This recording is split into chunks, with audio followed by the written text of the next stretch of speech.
My microphone working. There it goes. Hello! Sorry I'm a little late today, Cybies. It's been a hectic day. How is everyone? I need to get my music on, too. That was me. It was me not starting yet, because I realized I still need to plug my microphone back in. I had to do some work on my computer a little while ago that almost went disastrously wrong. So, welcome!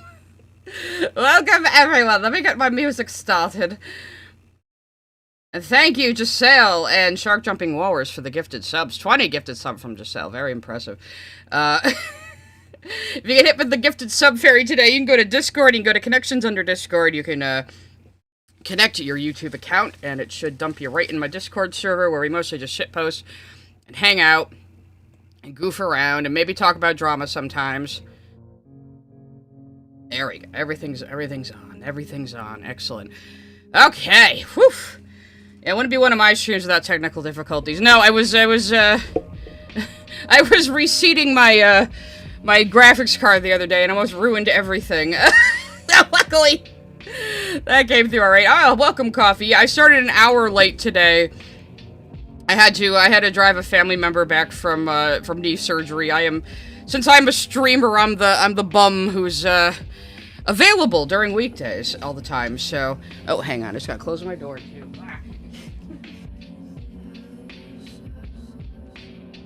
Literally, like, just got home. So yeah, you should. It seems it works more if you go to Discord first and connect your YouTube that way rather than the other way around. No, it wasn't me needing knee surgery yet, Kaiser. If it was me getting knee surgery, I wouldn't be able to drive. Duh. I have had cracky knees since I was 4. It's weird though. As I've gotten older, my knees have actually gotten a bit stronger. I don't know what the fuck is up with that. But yeah. So. Oh, my computer was lagging when I was editing. I do have a new edit out, as some of you may have seen. I might be doing a little, which probably haven't finished this page yet. I've been busy doing that. Let me go to my channel real quick. So yes, I have a new edit out of my explanation and summary of Animal Farm, my explanation of the book and my summary of the movie. Came out really good. I'm gonna cut down the second half of that stream while this topic is still yeah. Well, this topic is still a heartworm, because it turns out it's not just this Desparu guy I reacted to freaking out about Animal Farm. It's like all the regular characters who are on the Chud side of YouTube. Look at this. Even Matt Walsh is weighing in on this terrible woke movie out of a Christian studio. That's the grift they're all going with right now. Like, who the fuck cares about this fucking movie? They're acting like it's gonna brainwash their kids. It's insane, man. Like, it's a piece of shit. It's like, but it's not even, in my review, I said it's not even offensive. It's more just confusing why the fuck they even made it in the first place. Like, why did you make this movie at all? You know? And one other thing I noticed about it that I mentioned in the comments was that, if you don't know what parts of the book they're bastardizing, it's actually really hard to follow what the fuck is even going on in the plot of this fucking movie. Like, I can't imagine a kid completely unfamiliar with Animal Farm watching this, what they'd possibly even think about it. It's just, it doesn't say anything. It says nothing. It says nothing at all. Even their attempts at phone bad and capitalism bad are just weak as fuck. Honestly, and another thing I noticed, I was watching another reviewer pointed out, having Lucky the Pig as the main character, like, the whole movie's kind of focused on the pigs, who are supposed to be the bad guys. You know? Movie Bubbles B6 sent a super chat. Ever watch Jim Henson's The Storyteller? It's good. I probably should. I love the Henson Creature Shop. And the Henson Creature Shop worked on the 99 version of Animal Farm. The one that was done a bit like Babe. You know? So that's... But yeah, the whole movie's focused on the pigs. And, like, everything is focused around the pigs. And the other farm animals are kind of like an afterthought. In the book, it's opposite. It's focused on the other farm animals, and the shit the pigs are doing is kind of sprung on them, because they're not privy to what the pigs are up to at any given time. So, like, even then, they said, oh, we'll make it all about the cute little pigs. Like, they missed the point, but they weren't even aiming for it. But look at this. Even Clownfish, who I watch sometimes, I know a lot of people don't like them, but, like, look, they're around my age. They used to be in the industry. They have some pretty good insight sometimes, but yeah, sometimes I'm just sitting there listening to them like, guys, this ain't it. This ain't fucking it, you know? But, like, oh, there's me. Like, all these people are, like, geeks and gamers, especially Tim Pool. Tim Pool is really butthurt about this movie for some reason. It's like, guys, this movie doesn't matter. Apparently it was finished in 2024, and they just couldn't find a distributor. It was supposed to be on Netflix, and it was too shitty even for Netflix, you know? So, like, some of these are normal reviews, but, like, look at this this guy, WDW Pro. I watched him a few times during COVID, when everyone was, like, lambasting Disney and celebrating their death from COVID. And then, like, he did a thing on Has-Been Hotel, like, oh, it's Satanist propaganda, and I was like, okay, bro, sure. Like, Tim Pool can't get over this fucking movie. And, again, it's like, they're trying to say, oh, it's saying capitalism bad and communism good. It doesn't even say anything about communism. It really doesn't. A Talking Movie Bubbles B6 sent a super chat. Before or after Henson's death? When did he die, actually? I'm not sure. Jim Henson, death, 90, so it was after, but it was still his Creature Workshop, and it was really good. Yeah, actually, Mad Lad, we're gonna watch this real-life fake wizard guy today, too. So we have 2 little mini reacts today of the Chudley variety. Just wait for Anthony Gramuglia to say I'm copying him. But the other thing we have is Nerdrotic. Is this another one of these culture war grifters? At John Williams WL9PX sent a super chat. Jazza Brother not realizing the character named after an alt-right website was a 90s peak tourism. Yeah, like, if you know, you know with Stormfront. Like, I picked up that she's a Nazi immediately. Because the name, the red and black costuming, her whole, like, internet meme empire. But a friend of mine, much more naive, though, when we watched that season, I was watching it the second time, they were watching it the first time, they didn't pick up on it. It was like, oh, she's cool, I like her, and I'm just sitting there like, waiting for it to become clear, because they build it up, like, she starts saying things that are off, you know, like, it's like the first conversation she has with A-Train where you start picking up on it, if you hadn't already, where she's like, oh yeah, I used to attend that church, but then they started inviting all sorts of people in. You know what I mean? He's like, no, I don't know what you mean. Why don't you tell me? They have this little exchange. Sent a super chat. Chat's talking like capitalism bad hasn't always been a plot in movies since forever. I know, and ironically, in big Hollywood fuck-off movies, they're like, capitalism bad, now go buy the toys based on this movie. That's one problem I always had with fucking Wall-E. You know, but first, obviously, we have to have the Kaiser fan art corner before we do anything else. So let's see what Kaiser has sent me today. Oh, God. Amazing. Oh, I love it already. Okay, so,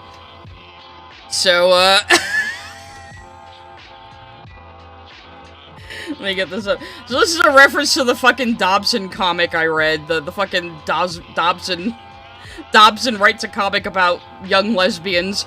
Hi, Skrill! Not this time, my sexually confused friend. I can't do her accent. I can't do a Polish accent. But yes. So, I can only assume this is, John Williams WL9PX sent a super chat. Oh, whoa, you got really blue eyes SF. What's that from? But yeah, so I can only assume that Skrill is on her way to beat me up for my N7 jacket. Which would be fair. I famously wore it to New York City when we met up in real life, just to make her jealous, because they don't make them anymore. Okay, now I got another fucking meme reading to do in one of my silly voices, apparently. Okay, I'm gonna pause the super chats. If you're new here, if you're coming here to watch me and complain that I'm woke, complaining about the Chuds, you're gonna be very confused right now. Anyway. Have you ever had a dream that you could do so, you want him to do you so much you could do anything? I think about that sometimes. I'm Damien. I'm Damien. Alright, so I am planning to go for about 3 hours today, because I do have to run out again later. But, oh wait, we need Distracto Vision. So the first thing I did want to talk about, and I don't think they have any music, because this is like a group Chud podcast. It's like some of the worst people on YouTube all gathered together to give like their very cringe opinions on things. And I'm a fan of The Boys. I have been watching it for a while now. It took me a while to get into it, but first 2 seasons are masterful. First 2 seasons are fantastic. Unfortunately, it got popular after that. 3rd season was much more about spectacle. Unfortunately, it was still good, but it's really where the cracks started to show. Jessel sent a super Well, that'll chat. scare them all right. Time to terrify the hate watchers. Ara Artaz. Mama. Just waiting for somebody to say, like, I am being sexy for the audience or something. But, yeah, so first 2 seasons, absolutely masterful. 3rd season, still good, but where the cracks started to show. 4th season had some good stuff in it, but the writing really fell apart during that one. And then the 5th season seems to mostly be setting up this fucking prequel series with Jensen Ackles, which nobody wanted or needed. So, I don't have confidence that it's going to end well. There's still stuff in the series I like. Valerie Curry, last episode, as Firecracker, acted her fucking heart out. She was so good. Give her an Emmy. I also just found out she was Kara in Detroit Become Human?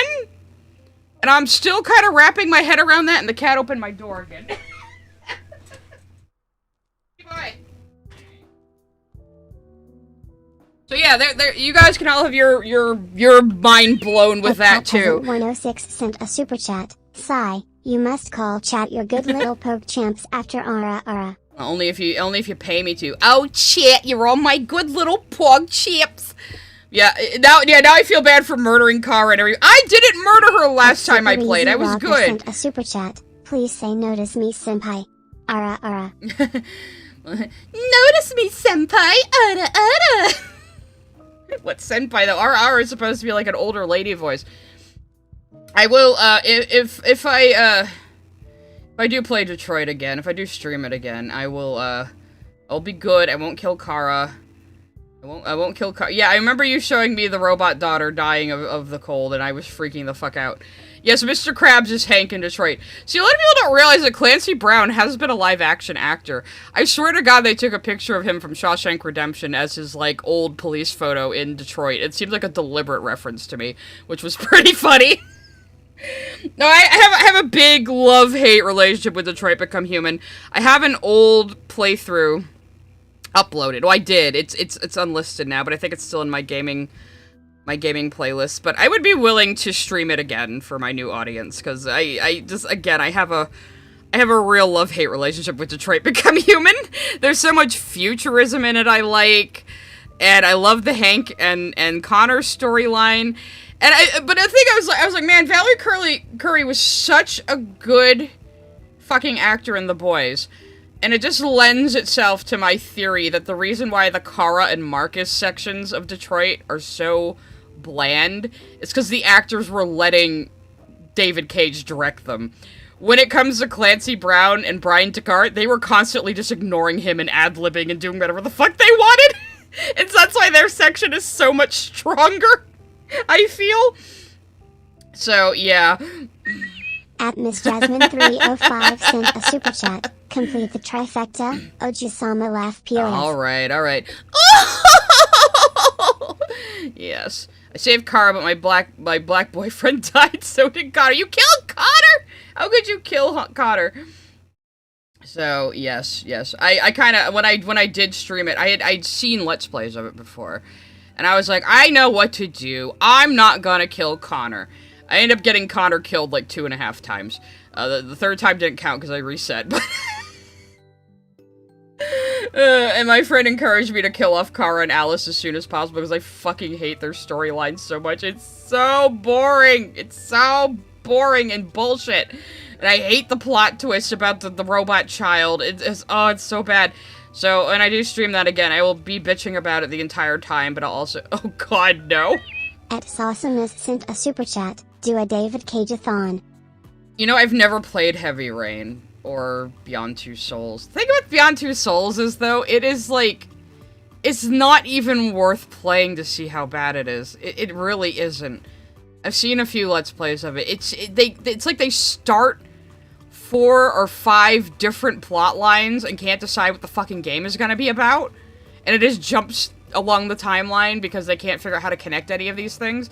It's like not even so bad as good. It's just bad. The only funny thing about Beyond Two Souls is seeing Willem Dafoe kill himself and immediately get rewarded for it by being reunited with his dead wife and daughter. At Talking Movie Bubbles B6 sent a super chat. Sigh, Japan is anti-gay, shows a picture of Uranus and Neptune. Well, I mean, Japan is still pretty anti-gay, though, so... Beyond Two Souls was a waste of Elliot Page and Willem Dafoe's time and energy. It was a waste of everybody's time and energy. It was so bad. Like, it's not like Detroit where there's good aspects to it. It's not like Heavy Rain where it's so bad it's funny. It's just painful. It's not even worth playing. But I'd definitely be willing to play Detroit again. So anyway, is it Beyond Two Souls a game with a child No, there isn't a child shower scene. But Elliot Page had a no nudity clause. But they, like, made a full nude model of the character anyway. Even though you don't see anything in-game. They decided to, like, fully render, like, a nude body for the character model. Because they're French, I guess. So, yeah, it was bullshit. It was pretty bad. David Cage is an old pervy Frenchman. Press X to Sean! Jason! Anyway, so, I guess I'm stalling. I'll be plugging away at the comic. I was working on the backgrounds more, as you can see. At Chipmanly1 sent a super chat. Take him to Detroit. Become human. No, not Detroit! Not Detroit! So, anyway. So we're gonna watch these, I have seen the Sean glitch. I think I've shown it on stream before. It's so funny.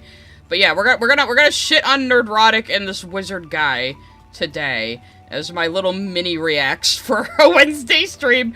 The next big react I'm gonna do is obviously gonna be Lily's Ghibli video if it ever gets out of copyright hell, which is funny that it's in there. Even I'm not big enough of an asshole to just steal her Patreon version of it from the Kiwi Farms and just watch that. I'll be fair and actually give her my premium click, which I tend to do. Like, these assholes are getting my premium click too. So this is like a Chudley podcast, and like Shad is always there. I think this is like a who's who of terrible YouTubers. So let's hear the stupid shit they say about The Boys Season 5, which again, the season is not great. It's still better than Season 4, but it still hasn't been great. It's had a lot of problems, but there's still a lot of stuff in it I like, so let us go. And a lot of them haven't even watched Season 4, so... Nerdrotic.com. I have to catch up with everything, because I stopped watching The Boys. So, like, who are these people? I think this is the pronouns guy. And then there's Shad. And then there's that Desparu guy who we watch go insane over Animal Farm. At the end of the Animal Farm. And there's this RK Outpost guy who I think I've seen around. No idea who the twins here are. Or this chick. Can't see this guy's name even right now. Don't have any idea who the fuck this guy is. Don't have any idea who this fucking guy is either. But I know that they're all like culture war grifters who have to do like politics through pop culture because they're too dumb to talk about politics otherwise. Right, yeah, why do you need like 1, 2, 3, 4, 5, 6, 7, 8, 9, 10 people on a fucking podcast? WL9PX sent a super chat. Jazza brother is there because he has to continue not raising his kids. Well, you see, in Mormonism, the men get to have a planet after they die, and the women just take care of babies, because that's the natural course of things, obviously, says Shad. Season 2. I still just sound like fucking, what's his face? The Banana Man, Ray Comfort. I still sound like Ray Comfort when I do it. When I try to do an impression of Shad, it either goes Ray Comfort or JFK for some reason. I don't... It's almost like I might be bad at doing voices or something, or at least accents. Anyway, okay, let's see what these idiots are saying. Too, with the incels and the memes, and it got super heavy-handed, and it just flew. The incels, this scene here was actually a really good, like, little short movie of a guy seeing a bunch of, like, propaganda on TV and getting paranoid increasingly, because he just listens to, like, he just watches Fox News and listens to Chud radio all day. Flew right past the comic books. Thought season 1 was really good. I like season 1. Blew right past the comic books. It was never based on, like... Okay, here's the thing. The Boys comic was by Garth Ennis, and it's like a 15-year-old boy wrote his own anti-superhero comic. It's really bad. Like, it's just gross for the sake of being gross. There's really not a lot of merit to it. But the show took the general framework of the comic and did a lot of smarter things with it. Again, first 2 seasons were, like, really, really good. After that, season 3 was good, but it started to get more mainstream, started to get more sensationalized, and more about, oh, what's the grossest thing we can do right now than actual plot. And then season 4 just, again, things I liked in season 4, but, like, the writing started to fall apart. And honestly, when I started seeing the cracks in season 3, I was like, I really hope they just wrap this up in 4 seasons. I don't see them being able to take this concept much further. And unfortunately, you know, Amazon was like, oh, this is like our most popular streaming show. Now we gotta exploit it, exactly like they would talk about how things get exploited in the early seasons. So they lived long enough to become the villain, unfortunately. Watched pieces of season 3. I didn't watch a fucking minute of season 4. So I'm gonna go back and unfortunately catch up on everything. I know what's going on generally, so I watched these first. Do you though? Since you skipped all of season 4? 2 episodes. But after watching Daredevil and this, it's, you know, like, yeah, I'm so fucking sick of heavy allegory and nihilism. I'm just sick of it. I only was able to watch the first episode of The Boys, but the second, you know, half of that episode was much more tolerable than the first, because the Of the first season or this season? What do you mean? first was so much about the politics of everything and the allegories, like with that, whereas the other part is just them up against a problem. At John Williams WL9PX sent a super chat. The only thing of substance of the comics was Homelander's downfall, and the reveal he was never actually special. Well, yeah. But that, I mean, the comics have shit like, oh, the superheroes are awful because they fail to stop 9/11 and the plane crashes into the Brooklyn Bridge. It's really immature. But yeah, the whole thing with the camps at the beginning of the season, they brushed that aside real fast. Like, the first 2 episodes are like they're clearing the table to have a blank slate for this season. And, like, I said before, I liked where the character A-Train ended up. I liked the ending of his redemption arc, but it's like they skipped the middle of it, and it was kind of disappointing. And shit like that. I could not stand that they made that mute bitch talk. Oh my god, dude. Well, I mean, I kind of share that. I wouldn't say it that way, but I kind of share that sentiment. I don't know what they did with Kimiko. Like, I understand wanting to let Karen Fukuhara speak for the final season. Okay, let the actor have speaking lines. Okay, cool, whatever. They just replaced her with a completely different character. Like, this personality they've given her does not track with everything that's come before, but I've given up on Kimiko and Frenchie this season already. Slap is a line in this show. Right. When they get past Speaking of, I have not seen today's episode yet, because I've been, like, fucking running around all day, so. Allegory, it does move, and they have concepts that are kind of funny. The problem is, and as I was texting Az while I was watching it the whole time, and you know, the dialogue it's so I was texting my buddy while I was watching it, so you weren't fucking paying attention. bad. Your butt MF. Is it fully regrown? My vagina's tingly and damp. The Boys started out Yeah, it's lame. They're like, oh, Kimiko, like, watches tons of porn now, and her and Frenchie are gonna be a normal, like, sexual straight couple. Even though they had a way more interesting dynamic before, where they had this weird little kind of, like, asexual, half-romantic, half-platonic, partly familial connection. It was just, like, their own special little thing. And now you've turned them into a boring straight couple. Like, they make them fuck, right, as fan service. And then it's like, oh, we wouldn't make a good couple. It's like, they already knew that in seasons 3 and 4. They had already, like, said that to each other, like, we're not gonna be romantic. And it's like, okay. And then you made them romantic anyway. And then they're like, oh, this isn't a good fit. And it's like, They fucking already knew that. Really good. It stayed within the spirit and the frame of the comic books. I still think of their time. No, it fucking did it. It's way smarter than the comic. They were really... The first 2 seasons especially are, again, first 2 seasons are so fucking good and absolutely worth watching. And I still enjoy season 3. My wife's sister Sage was introduced in season 4, but it does have a lot of problems. Good. You know, it had high points, low points, of course, but it was a black comedy, sarcastic look at superheroes, corporate America, excess, celebrities. There was certainly politics in the books too, but it wasn't as heavy-handed as it is in the show. And to go back to what dude, Homelander's dad is literally a Nazi in the comic. The superheroes fail to stop 9/11. Isn't there like a parody of JFK in the comic too? Like there's so much politics in the comic. It's just incredibly immature and not as smart as the show was in the early seasons. We were talking about earlier is there is still people going, well, I see it kind of balanced. And the showrunner has come out and said the show is woke. like Eric Kripke has come out and said, we are making... Anti-woke critics of The Boys mocked on social media as creators say the series was always a satirical right-wing critique. Well, yeah, it has always had that bent to it. I mean, it completely eviscerates rainbow capitalism, too. It's not like it doesn't both sides things, but he didn't say it's woke. He's talking about the anti-quote-unquote woke critics, which is what you idiots call yourselves. He's using your language. In front of you. Not even veiled. That's exactly what they probably didn't read it. I'm gonna be honest, I haven't read it either, but I have watched a video summation of it, and I don't think I'm missing anything. It's like somebody's nightmare of what they think is going on with... See, Pleasant Plan says, Bush cut off his own head with a chainsaw in the comics, and the antagonist was named after the Department of Homeland Security. Yeah, but it wasn't political, guys. TDS, and they've made a whole show about it. And they've just pretty much, yeah. For me, in the first season, it was pretty even in terms of kind of everything was open season. Everything got mocked a little bit. Yep. The right gets mocked, the left gets mocked, the woke stuff gets mocked. And I enjoyed season 1. That lasted 1 season.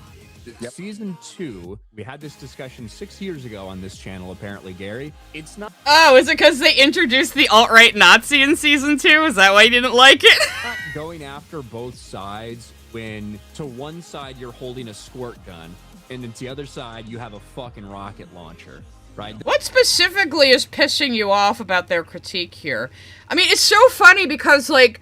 In this season, Homelander's trying to make himself God. They have the Homelander Bible. They have the Democratic Church of America. And it's like, they can't even exaggerate reality anymore. We have these megachurches in America. We have Christian dominionists who want their own Christian Taliban in this country. We have people who are actually integrating Trump into their Christianity.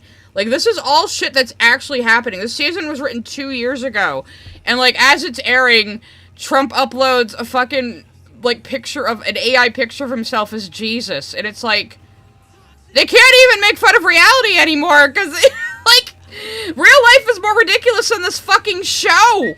At CatPeasant106 sent a super chat. Higurashi with its Japanese politics in the VN within these guys. No, they probably wouldn't even understand the political references in there, and, you know? At Sawesomeness sent a super chat. The TV show is like In and Out. Quality food that's not good for you. The comic is McDonald's. Pure shit that's delicious. I don't even know if the comics are delicious. I mean, I like over-the-top violence and stuff like that, but even the comics, it's just like you're just doing it to be edgy, you know? At John Williams WL9PX sent a super chat. Vought goal is to get heroes in the military for more contracts. Also plotted president assassination only for the president to be killed by a Wolverine. Are pissed at the wasted resources now. Well, actually, season 1, they did do the whole, we need soups in the military thing, and in this season, Homelander's like, oh, well, there's gonna be civil unrest with me trying to be God now. We'll call back all the soups overseas. I mean, they should be protecting the homeland, not who gives a fuck a Stan. At Super Easy Walker sent a super chat. Size sister wife is Sage. Sage, can I have a corner of your end of the world bunker, Sage? I promise I'll be good. I'll be quiet. I won't get in the way. That's not going after both sides. Like 1 or 2 jokes throughout a season about one side isn't the same. It was very clear in season 2, Well, you know, and again, this is what happens when you do all of your politics through pop culture. You're like, oh, they're going after one side over the other, and it's like, who the fuck cares? You know, they're criticizing things that are actually happening right now. If you voted a certain way, no ifs, ands, or buts, and the point of the show is to... If you voted a certain way, what, you can't say with your full chest that you fucking voted for Trump? Aren't you proud? Aren't you saying other people have Trump derangement syndrome? Aren't you saying, like, oh, you're anti-woke, you're a culture warrior, so why won't you, like, just with your full chest say you voted for Trump if you did? Unless you didn't. Did you vote for Kamala Harris? Oh, scandal. Mock you. And some people, quite honestly, they were actually too stupid to notice it. So they turned it up another fucking level for season 3. And I didn't watch season 4. It's very heavy-handed the first 30 minutes of season 5. In season 2, they did try and do something with Stormfront to lure people in, where they gave Stormfront actually some base lines about, it doesn't matter if I'm a woman, let's just... And then they pulled the rug out at the very end. It's like, oh, she's a Nazi. And the message was that anyone who was saying these actually reasonable things, you're basically a Nazi. That was the whole... No, idiot. The whole point is how she hides her real messaging behind things that people find acceptable. Like, Stormfront represents the alt-right pipeline online, basically. She's very savvy. She uses memes and jokes and very carefully chosen language to draw people in. Yeah, she was out there, like, kind of doing, like, a feminism thing. That's why my friend was like, oh, I like her, until we realized. Yeah, but here, I know what he's trying to say. But yeah, Shad just basically said the Nazi is based. But no, Stormfront would do a lot of, like, you know, like, feminist lip service, and she would appear to be progressive, but really she is, you know, inching people closer to her whole, like, Nazi thing. And the thing about Stormfront is she's one of the original supes, so she's immortal. So she is... It isn't just she's a neo-Nazi. It isn't just she's a white supremacist. She deadass was an original Nazi. Like, she was one of the OGs in fucking Nazi Germany. So, but like I said, when she first rolled up, and I'm like, her name is Stormfront. She's wearing red and black, and she's really big about spreading her message on social media. I see exactly what the fuck they're doing here, because people my age, we immediately recognize the word Stormfront as the neo-Nazi forum on the internet. They've been around forever. They're the infamous neo-Nazi forum. It's like how you play that old game SJW or Stormfront, who said it. You know, so I think the name was Stormfront in the comic too, only Stormfront was a man and was Homelander's dad. And this one, Soldier Boy, is Homelander's dad, and he's more asshole Captain America, whereas he was more like Bucky in the comics. He was more of a sidekick, and he was, like, raped by Homelander constantly, because Garth Ennis is just immature. So, there was a lot of homophobia in that, too.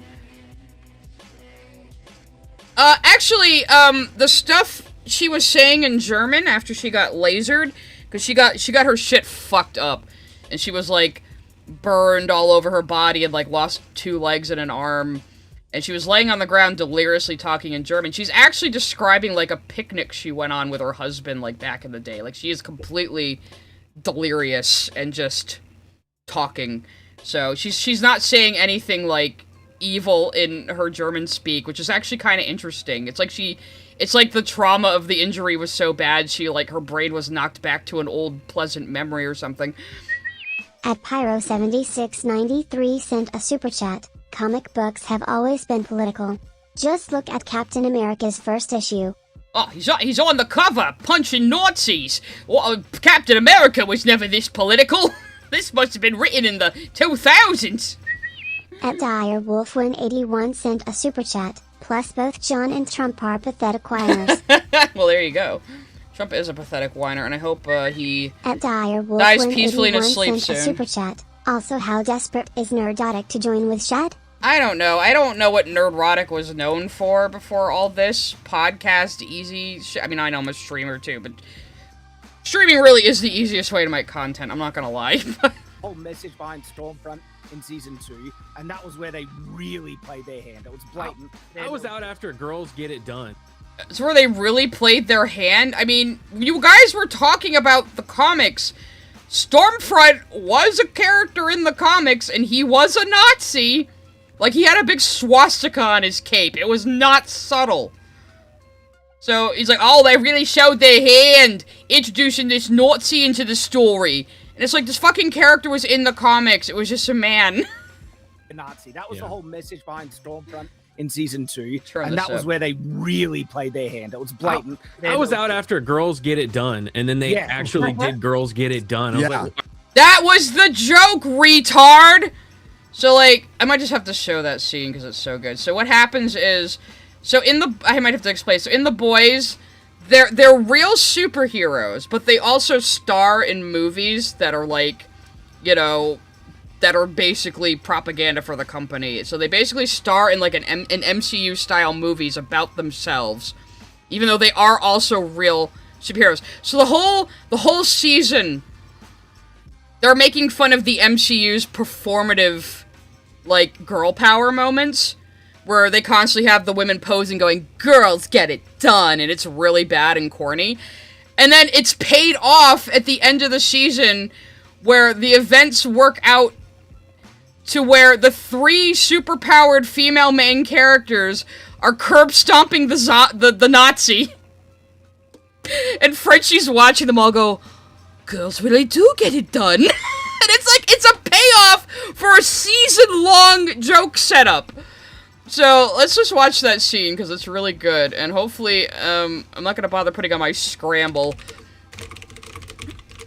But yeah, it's the punchline to a season-long fucking joke. Because here's the fake stuff they were doing in the movies. Don't worry. Girls get it done. So this is the fake corporate version of it, right?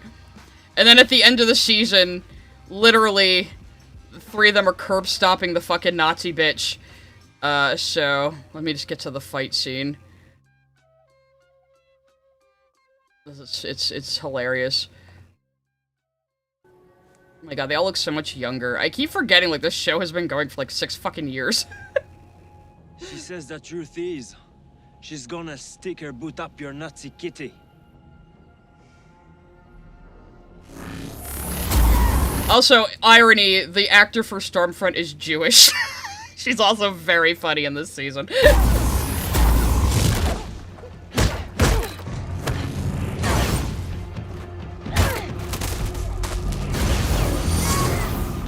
Eddie!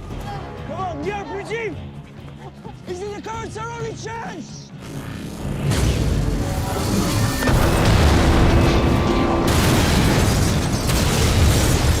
And obviously her powers are, electricity, Stormfront. That's what Blitzkrieg means.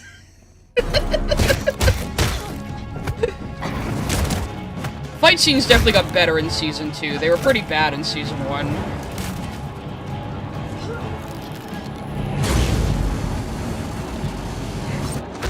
Don't worry about Kimiko, she can regenerate from any injury. You kind of forget that here, though, and it's like, holy shit, Kimiko! And it's like, oh right, she can recover from that.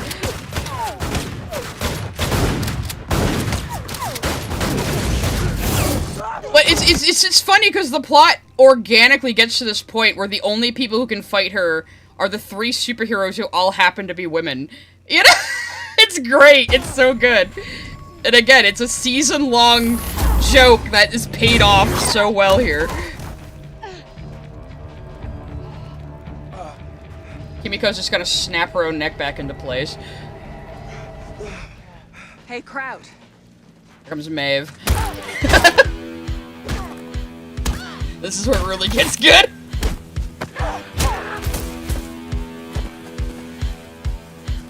And then they just start beating her and curb stomping her messy style. It's so good.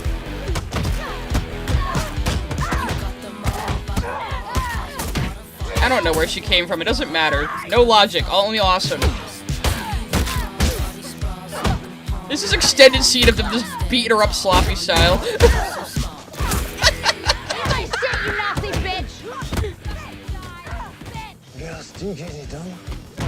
So there you go. That's the punchline for a season-long joke setup. And that's what they're complaining about. It is such a good payoff. It is such a good payoff. Girls get it done. I was like, are you serious? Okay. Well, that's the issue. A lot of the things that people are doing as both sides is actually them going, isn't it awful what they do to us? And you're thinking, that's based, when they're no, the entire point is they show it's awful. So it's a time where they went to like some kind of woke market and This was Vaughtland, which is like Disneyland. And yeah, they have like the woke walk and LGBT turkey legs. And again, I really, especially the first 2 seasons, really appreciate how they just eviscerate rainbow capitalism. It's the most seen I've ever felt. Makes me feel more seen than all the white Skittles in the world, as I always say. At hero_culture sent a super chat. If only Soldier Boy could see her now, lol. I mean, they are... I don't know if she's coming back this season. They've mentioned her a lot, but they're also setting up a prequel series with Stormfront and Soldier Boy, which I don't give a fuck about. I don't give a fuck about any of the spin-offs. Gen V just got canceled after 2 seasons, too. So, like, I don't care about it, but again, it feels like this season 5 is setting up a fucking prequel, and it's pissing me off a little bit. weird lefty names on all the things. And it was like, the idea behind that was, isn't it awful how capitalism uses our views for profit? Whereas everyone thought they were taking the piss out of those views. Exactly. Well, they're not taking the piss out of those views, they're taking the piss out of how they're appropriated by big corporations and all these fucking consumers who think being an activist means buying shit that has rainbow flags on it. Like, they're constantly making fun of this shit. Like, but yeah, so what, you wanted them to be making fun of gay rights and racial equality? Is that what you wanted them to be making fun of instead of the corporate appropriation of that? Is that what he just said? Market, and it had all like weird lefty names on all the things, and it was like, the idea behind that was, isn't it awful how capitalism uses our views for profit? Whereas everyone thought they were taking the piss out of those views. Exactly. No, I think most people understood this was making fun of rainbow capitalism and not saying, oh yeah, you show those gays and black people that they don't deserve human rights. That's based. Is that what you're saying, bro? At Sausamus sent a super chat. Seth Rogen at least knows how to adapt tennis work. I mean, he's just one of the producers. I'm not sure he's done writing on the show or not, but... It's just a misinterpretation, because they are brutally honest with things. The funniest thing I found was, despite 5 series of trying to destroy Homelander, he's still the best character. I still like him more than anyone else. How do you think he's, like, a fun character to watch? Because it's okay to like a villain. Obviously, Anthony Starr's acting in this show is off the fucking charts. He is so good. Every season he is good. But, like, are you saying he's the best actor? Or I think one of them says he's the hero of the story here, which is insane. More than anyone else. And he's the one you want me to hate the most. True hero of the story. The most developed, the most sympathetic. How the fuck? Okay, he's not the most developed, but how the fuck is he the true hero of the story? The guy with such mommy issues that he'll suckle off the breast of a grown woman, that's your goat? That's your fucking goat? The rapist? That's your goat? Really? Are you serious? The guy who can't stand memes about him being made on the internet, that's your fucking goat? That was pronouns guy that said that. I mean, again, Anthony Starr's performance in the show, fucking incredible. Fucking incredible.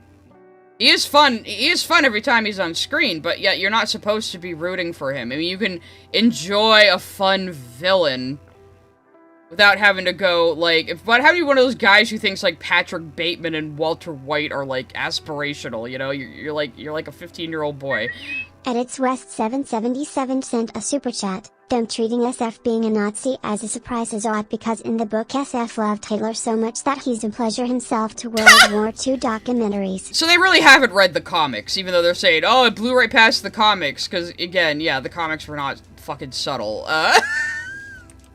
And Stormfront in the comics had a big swastika on his back. It was not subtle. But again, the Stormfront in the show is supposed to represent, like, the online alt-right pipeline, where how people get drawn into these things through more benign beliefs first. It's like fucking Scientology. They start you out with the more benign beliefs, and then they start introducing the crazy, the more and more they drag you in, you know? He's the most developed, the most sympathetic. He's the most. How is he sympathetic, girly? How is he sympathetic? Like, we're shown his mentality so you can understand why he does the things he does. Like, yeah, it's not sympathy, it's just understanding how this man thinks. And again, he can be a very fun villain. He can be a very fun character to watch, and Anthony Starr's acting is absolutely fucking incredible. This scene especially here, you guys have probably seen this meme. You've probably seen this meme, but let me Homelander kills, Starlater, I think. It's a great, his acting in that scene. So this is like, so Homelander at this point is still seen as like, you know, a great hero, a great guy. He hasn't really done terrible things in front of the public before, and this is the first time it happens. And for a second, he's like shitting bricks and he thinks everything is over, but then the right-wingers, the MAGA guys into him basically start cheering for him. And that's when things really change. And this was the end of season 3, I think. Is my son, Ryan. Fuck you, fascist! No, that kid has superpowers, so that didn't hurt him.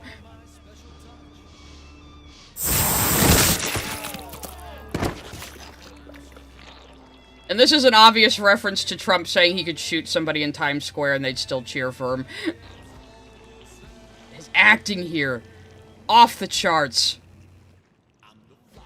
You see everything in his face.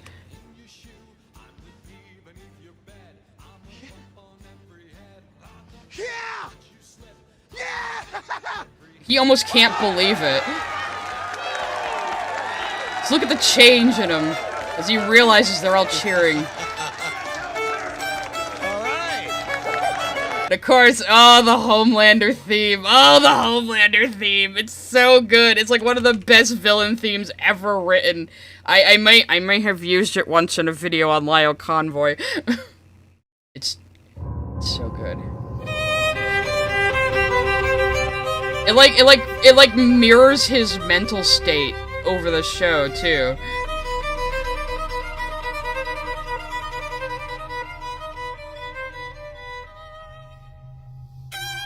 I mean, yeah, we use this as a meme, but, like, it starts out, you know, very proud, very dangerous, and it starts to get more distressed as it goes on, as he's losing his mind over the show. Now it's still kind of threatening, and then it starts to get a little distressed and a little off-kilter, you know? I love when music tells a story like this. I'm probably gonna get copyright dinged, but I don't care. So see, we're getting a little bit of off-keyness, and then it goes, and gets distressed, and now he's in his crazy times. It's the song that runs through any sociopath's head, yeah. The horns are getting bigger, and the violin just gets more distressed as it goes on.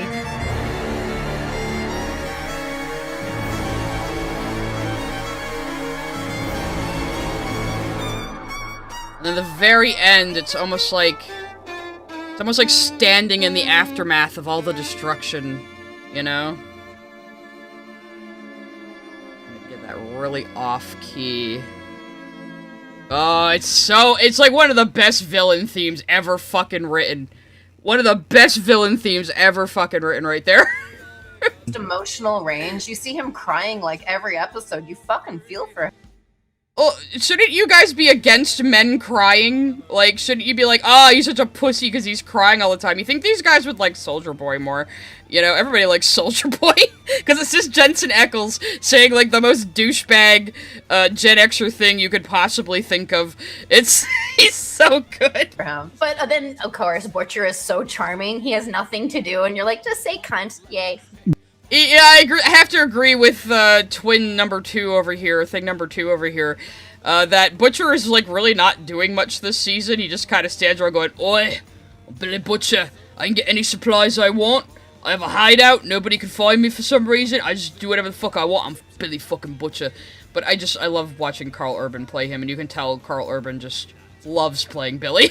He just loves every nanosecond he plays Billy. Butcher's boring.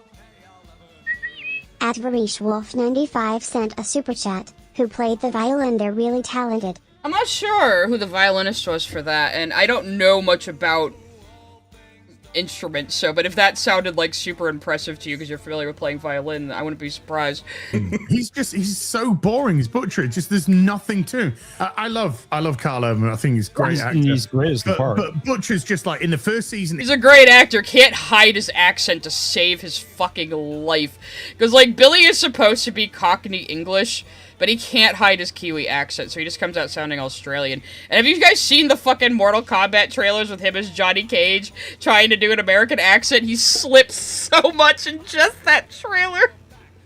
Like, I love you, Carl, but you cannot hide your accent. He was cheeky, you know, he was like crafty, you know, it was great. But now he just comes on and goes, "Oh, right there. Yeah, you don't trust me, do you? I know you don't trust me." They're not wrong. Okay, I actually have to agree with the Chuds on this one. But we got a job to do. Yeah, that was hot. Yeah, just give us the virus. So so that's it. It's just like every fucking scene he comes in, he's just like, what? Damn it, that was Az doing that. See, in my own episode discussions, I have been doing episode discussion streams on The Boys. I will be doing one tomorrow night at 5. I've been doing the same fucking impression. I can't even get mad. He's like become a parody of this. Oh my god, you ruined it for us. You ruined it. It's like watching the Mitchell brothers on EastEnders. As a joke for my English homies, keeping it real on the West Side. So they dropped 2 episodes. They're still trying to stop Homelander, who basically is in charge of the country now. The president's a puppet. Vice president's still conflicted, but there. I mean, the vice president is fucking Ashley. That's why it's funny. I've mentioned this before when I talk about The Boys, but Colby Menifee here, she started out as just like an intern, an assistant at Vought. And she is so fucking funny, they just wanted to keep her around. So, over the course of the entire show, her character has just failed upwards. First she was an intern, then she was like head of PR, then she was CEO of Vought, now she's vice fucking president of the United States! She's the best, worst girl, my favorite girl failure ever, I fucking love Ashley. And Colby Menifee and Chase Crawford are just carrying the show humor-wise. They're both so goddamn fucking funny. I'm trying to get the supers. It's not unpausing for me. Lag. OBS lag. No, stop it. No. I don't want to have to restart stream. There we go. Lilian Quarries sent a super chat. I'd quite they didn't make Butcher into Kano in Mortal Kombat. Like, Kano is always some flavor of Aussie, and he fits Kano's looks way more. I don't know why he's Johnny Cage. I have no idea who decided to cast him as Johnny Cage, but it's hilarious to me. At NeoKaiser0 sent a super chat. Talk tax. Ara. Why do I gotta do it long? Now I just sound like fucking the Bee Gees or something. Homelander has this like black assistant, but she's like the boss. You did not just call my wife his assistant! So they didn't watch season 4, so Sister Sage is more like Lex Luthor. Her one superpower is being smart. She can't regenerate, she's not super strong, she can't fly, she just has super smarts. And yeah, the typical problem with her character, as any show, a genius character can only be as smart as the writers themselves. That is a bit of an issue with her. But Susan Hayward is great, and I love her as Sage, and she's very funny in the show. Yeah, she's the CEO of Vought now. So basically, they replace Ashley as CEO with Sage because she's basically the one running the grand plan for Homelander, or so she says. Yeah, she's more like the Grand Vizier. Yeah, she's more like the Grand Vizier. And the only reason Sage goes along with it is because Homelander recruited her personally, and if she didn't say yes, he would have just killed her. And when he came to recruit her, she was just alone in her apartment reading books. And her whole goal now is just to go back to being alone and being able to read without anybody bothering her. And to do that, she just wants to destroy the entire world. So her brain can regenerate. Yeah, moon-shaped bread. Because Sage will, like, give herself lobotomies to get high, basically, as a break from being a genius. So she'll lobotomize herself for, like, a few hours of being a dumbass for, like, relief. So her brain can regenerate from anything, but the rest of her body can't. Everyone's like, since she wants, like, her ideal end game here is the fucking Twilight Zone episode Time Enough at Last, where everyone else is dead and she can just sit and read for the rest of her life. Everyone's speculating she's gonna lose her eyes or something. 'Cause she did point out that her eyes can be damaged when she was explaining the lobotomy thing to the Deep. Because she was lobotomizing herself to, like, fuck the Deep. Because he's intolerable otherwise. At NeoKaiser0 sent a super chat. Talk tax. Angrily. Ara ara. Yo, ara ara. Take that. I'm walking here. Alright. So yeah, calling her the assistant, like, you couldn't even look up what her character was doing in Season 4, even though you didn't watch it. He's like, I know what's going on. And they doesn't know who Sister fucking Sage is. Like, well, she doesn't wear glasses. No, actually, I lied. She has sunglasses as part of her superhero outfit, and they look really cool when the rare times she does wear them. No, yeah, she didn't need to lobotomize herself to fuck Fake Noir, but she did to fuck the Deep. But basically, Sage is just enjoying life right now. She's enjoying the power. She's enjoying being able to do whatever she wants. She just has to manage Homelander, and that's a pain in the ass. So, basically, she's like, yeah, I'm just hoping the virus gets released, he dies, all the supes and humans fight each other, and I'll be sitting in my bunker, finally getting able to just go back to reading books. That's all I want. I'm like, you know what, that's pretty based. Has this, like, black assistant, but she's, like, the boss bitch of him. She's the CEO of fucking Vought! They say that in this season, so you weren't fucking paying attention. World, by the way. Yep. Yeah. Envy. Yeah. The smartest person in the world who's fucking dumb, mate. Well, this footage they're showing, she had just gotten herself shot in the head. I think it was part of her plan. So yeah, she will deliberately give herself brain damage, and it just makes it like she's drunk or high, basically. At Miss Jasmine 305 sent a super chat. If her brain can regenerate from anything, does that mean she could be a brain in a jar if her body gets destroyed? Ooh, wouldn't that be a horrible fate for her? I wonder if that's what's gonna happen, because obviously she is kind of a villain, so she's gonna get some kind of comeuppance, I imagine, but, oh, that would be an awful fate for her, wouldn't you think? Oh, they just use her brain in the jar as, like, it's like, you know, like their fucking planning machine or something. Makes sense. Miss Jasmine hasn't seen the show, but she has been at my episode discussions, so... Can only be as smart as the writers. Sorry, guys. Sorry. Nah, I mean, again, they're not wrong there. Like, that is always the issue with writing a genius character. They can only be as smart as the fucking writers are. So, but, I mean, so far, I mean, if her plan is just to destroy the world, because fuck everybody, I mean... Data Brain says, brain in a jar, you called? Oh, that's what you are. Pretty much. Yeah, and the plot definitely moves forward until you get to Aaron Moriarty. And again, I can't disagree. I liked what they set up for Annie this season, where she's really struggling with kind of being a leader in this sort of revolution against Vought and Homelander, and she's upset because, like, she's getting people killed, and she's like, it doesn't mean anything when I tell people to risk their lives because I'm fucking bulletproof, you know? So she's really struggling with this. But the only thing they did with it was have her go meet her estranged father, who's never really been an important point in the show at all. And then just have this boring-ass scene with his family, and it, like, went nowhere. And, yeah, so that was pretty disappointing. But what they're gonna do now is they're gonna, like, insult this woman's face for, like, 5 minutes. Because Aaron Moriarty got plastic surgery, and it was kind of noticeable. Though I think the claim is... and I don't know if this is true, but I've heard she has some kind of neurodegenerative issue, which is why she needed facial reconstruction surgery. So, I mean, it was kind of noticeable in her cheeks and her nose, though, that she had some work done. So, for whatever reason, she had work done. Even if she had work done just for, like, vanity, like, the pressure women have in Hollywood to look pretty, would be behind that, and here they are just insulting the way she looks anyway. So even if a woman did get plastic surgery for vanity, you get shit on anyway. Isn't that just really telling of the state of things? But yeah, if it's true that she had to get facial reconstruction surgery because she has an autoimmune disease, this is even more dickish. Who Oh, she has Graves' disease. I didn't know what it was. So yeah, they're like making fun of this woman who has like a really serious condition and had to get like facial reconstruction surgery, so she looks really different between seasons 2 and 3. She's still a great actor.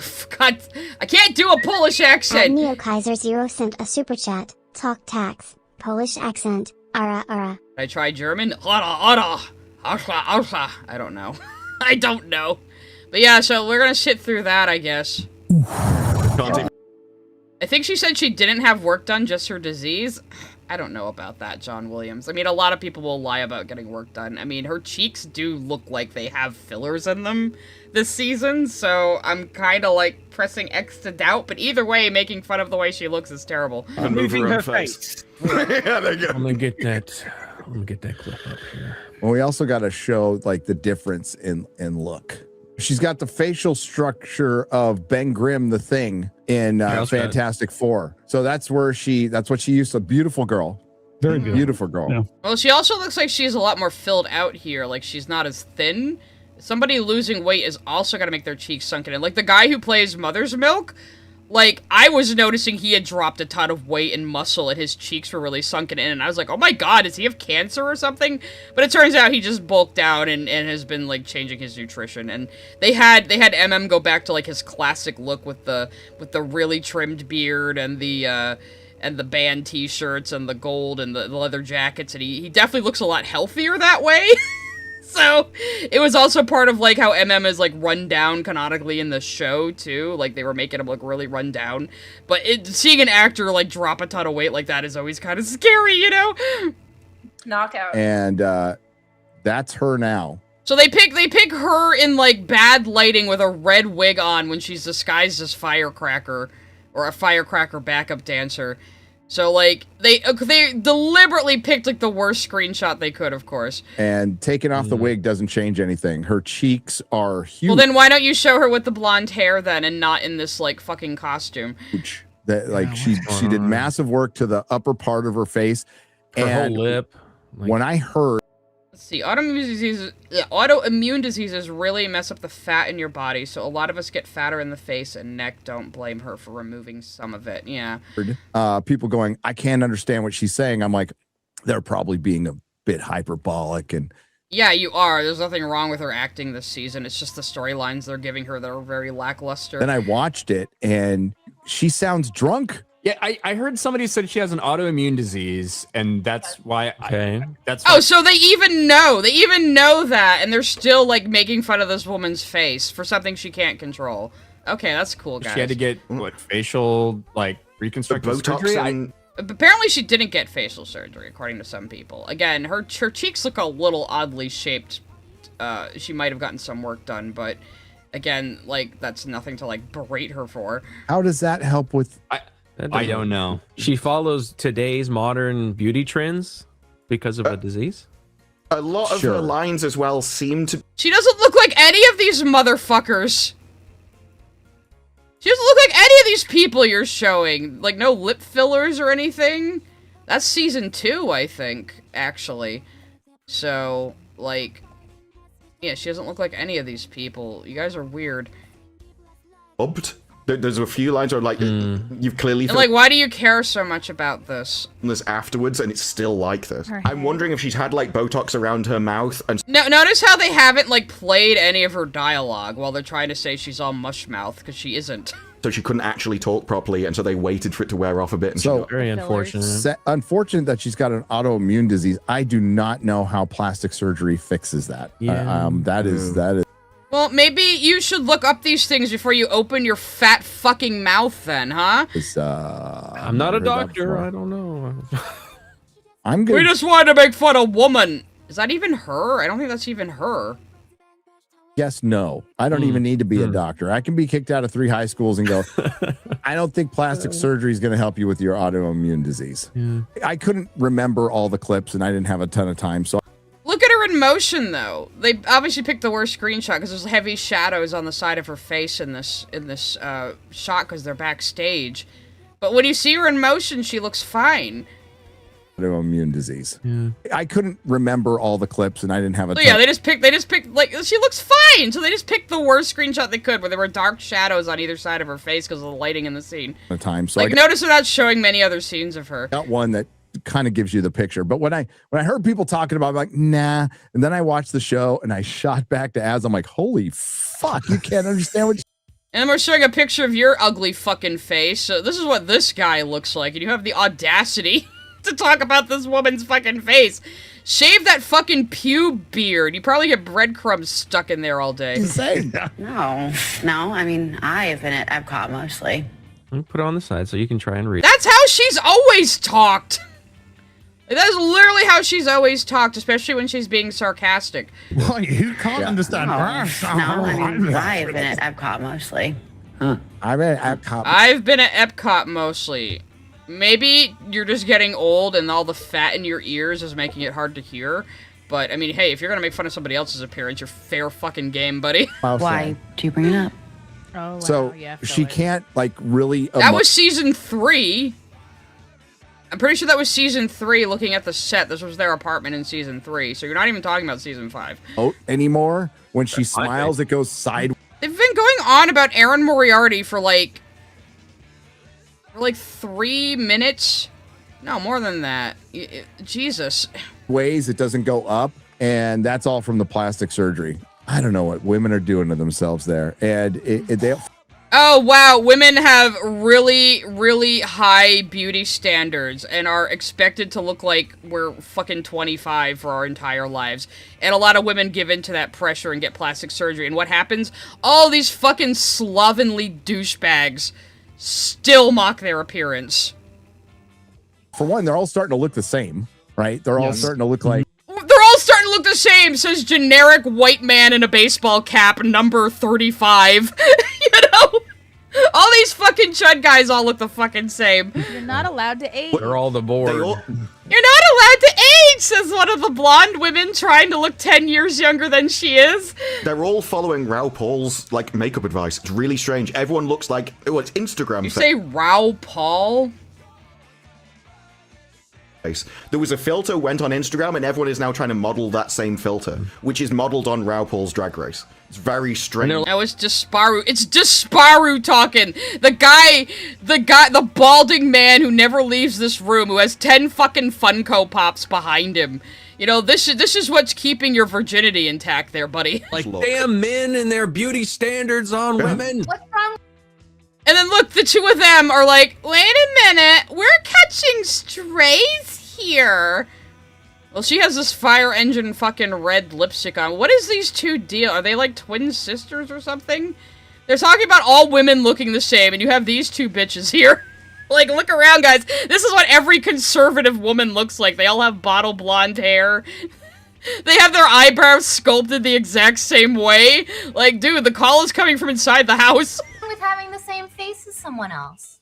Look, at least It ain't could right. be a It's good unnatural. Maybe they are twins. That was her joke. But, like, seriously. Like, again, look at these guys. Baseball caps to hide their fucking bald heads. Pube beers.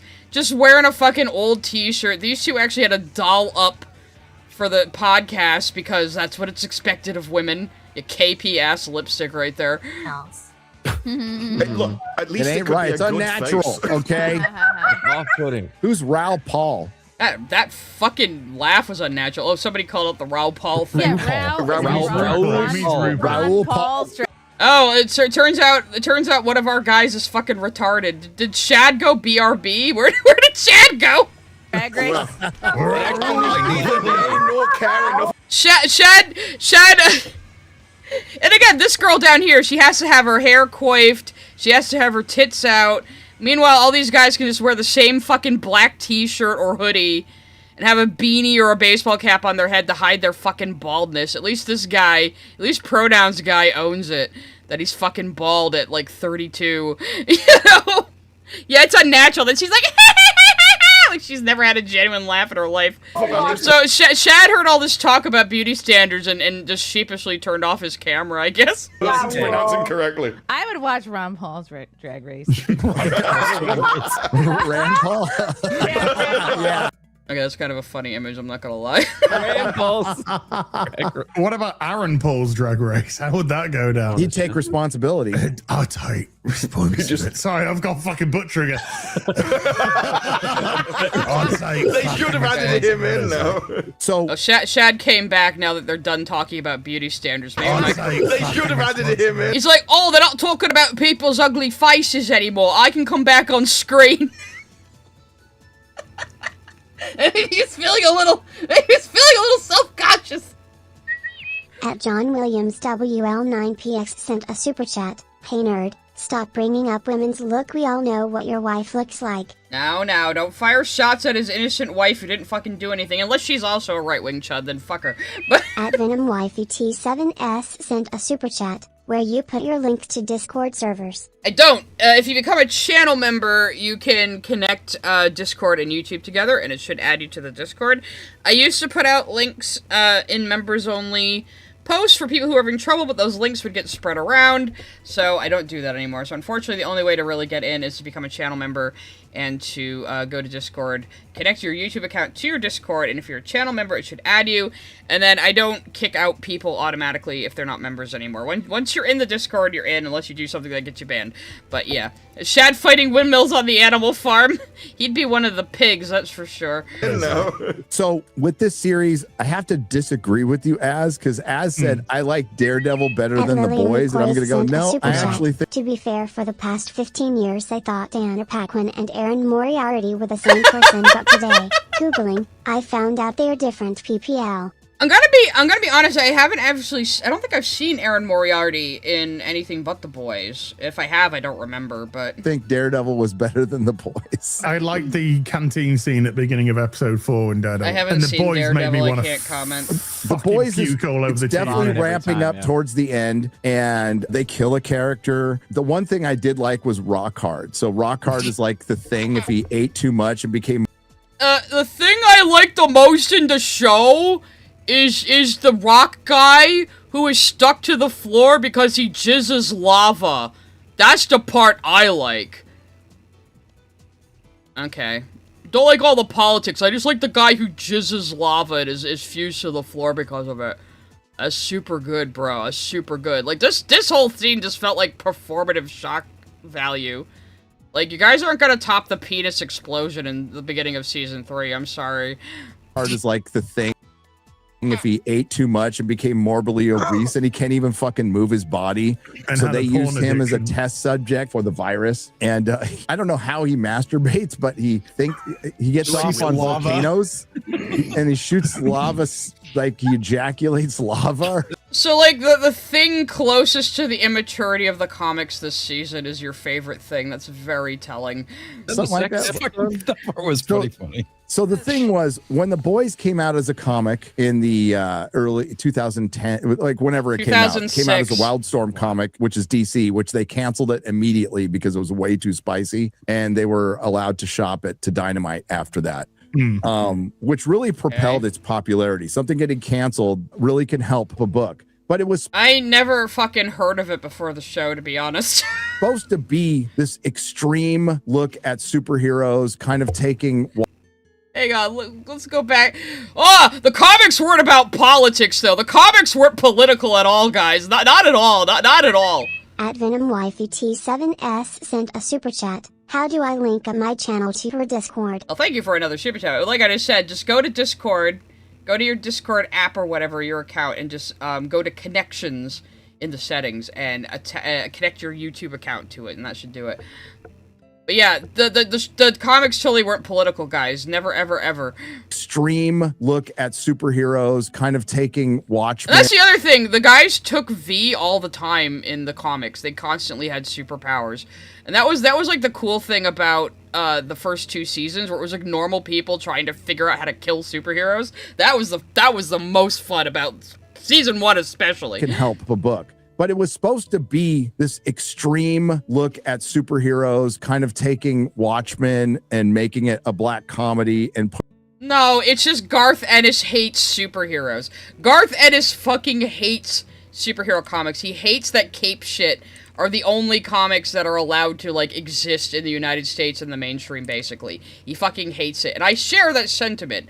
I understand his frustration. But the comic is just, again, it's like an angry 15-year-old boy just wrote the grossest things he could think of. That's what the comic is. pushing it even farther and just being ridiculous. You have Tech Knight, who fucks a meteor. You know, it's like weird shit happens in this book. And that was at a time when, you know, I do believe James Gunn got in a lot of trouble for some edgy jokes around this time. Like, that was just what was going on. No, retard. The comic came out in, like, 2006. Wasn't this way later? In the zeitgeist. Go as hard as you can, as extreme as you can. Now that we're 15, 16 years later, it just doesn't play out the same. And when I watch this, I'm like, you know, and I like this stuff. It's just, it's everything now. So tired of it. Fucking played out. Forget the allegories. It's just the tone of the series. I'm completely played out, you know, and cynical nihilism. I think the allegory. It's not nihilism though. Like, the heroes are trying to save the day in the end, but like none of them come out unscathed. Everybody's killed somebody at some point, even Starlight, you know? Like, it's like you don't come out of this unscathed with your soul intact is mostly the mostly what the themes have been. But like, yeah, I agree with them that the tone is off now. It does not feel like the same show anymore. After season 3, it feels like a different show. I mean, I'm still enjoying watching it, but, like, yeah, I'm not confident the ending's gonna be great. If we just get, like, an okay ending, I will be fine with that at this point, you know? A Talking Movie Bubbles B6 sent a super chat. Was the comic any good? Well, I'll tell you one thing. Mother's Milk is called that in the comic because his mother had V in her system when he was born, and she has, like, massive tits, like G-cup tits, and he constantly needs to drink his mother's milk to, like, stay alive. And she becomes, like, a blob monster toward the end that just supplies milk to him or something. It's stupid. You can see how they took that and put it on Homelander. They still call him Mother's Milk on the show. I forget what their explanation for his nickname was. Maybe they didn't even fucking explain it. It had to do something from when he was like a correctional officer, like helping youth when Butcher dragged him back into this bullshit. I think it was. I forget now, actually. There is a problem because I much preferred. How is The Boys any different from Invincible? Well, Invincible is more of a drama for one thing. It's less of a comedy, more of a drama. Where The Boys is trying to be a satire. The Boys is kind of satirizing and deconstructing superheroes. Whereas, I would say Invincible is still a pretty, like, standard superhero fare. Kinda, you know? The Boys over Daredevil. Daredevil bores me senseless. The Boys, I could find myself liking the show, but every time I was kind of getting there was another allegory that made me realize it was a TV show that hated me. And therefore, I could never... Funny how he says that while showing footage of the Deep's Manhandled podcast, which is his, like, Andrew Tate-style podcast that he runs now. And when they first were coming into this scene, I was rolling my eyes like, oh, good. Now they're making fun of people like Andrew Tate. But as soon as I saw it was the Deep, I was like, okay. okay, yeah, okay. That's gonna be funny. It has been. Because, like I said, Chase Crawford is the other funniest motherfucker on this show. Show that hated me. And therefore, I could never get into the show just because of that reason. Dude, I don't think they're thinking that far. There was a fucking 2-minute scene of Butcher jogging down the road with Soldier Boy jogging after him to get into a building. They're not really thinking... I've already forgot about that. About how this show's flowing anymore whatsoever. They're just trying to get plot. Yeah, the pacing has been odd. And like I said, I think the biggest problem is this season is setting up for a fucking prequel series. And that's yeah. Point done, plot point done, plot point done, plot point done. So yeah, it's just going to end on Homelander's going to dye his hair orange. He's going to go for a tan. Why would he need to dye his hair? He's already blonde. He's already, like, steel fucking blonde in this show. And he's gonna take off his outfit and put on a fucking suit or something, and then he go, let's... No, he won't. We've only seen Homelander out of costume one time. Exactly one time. He is always the Homelander. You know, and the only time we saw him out of costume was when he went to recruit Sister Sage. It was very jarring, actually. To make Voight great again. And as you said, The Boys has become increasingly political. At what point did you realize that that was an intrinsic part of the show? Very early. When we first pitched the show, it was before Trump was elected. And the idea that a celebrity would actively want to turn themselves into a fascist autocrat was kind of a crazy idea. I mean, it still is, but it... Reagan... turned out to have happened, but we sort of lucked into... Just also sounds like they're too sensitive to watch this. Yeah, guys, does the show trigger you? Well, I guess you shouldn't watch it then. Whose metaphor is really about the moment we're living in, which is the cross-section of celebrity and authoritarianism. Okay. I'm going back over a couple old videos that I just... The cross-section of authority, celebrity and authoritarianism, why did that make you angry? That's what they're focusing on. Why did that make you angry? Do you think authoritarianism is good, probably, as long as it's your guys in charge? Old videos that I've got pinned because I might respond to them, because you just don't want to speak too soon. One is The Boys comic was kind of terrible from 3 years, and I think there's why. Oh, I think that's the one I've watched that sums up the comic. Yeah, the comic is fucking awful. It's awful. At John Williams WL9PX sent a super chat. Garth only likes Superman. Which is really funny. He did write a lot of Superman comics, I think.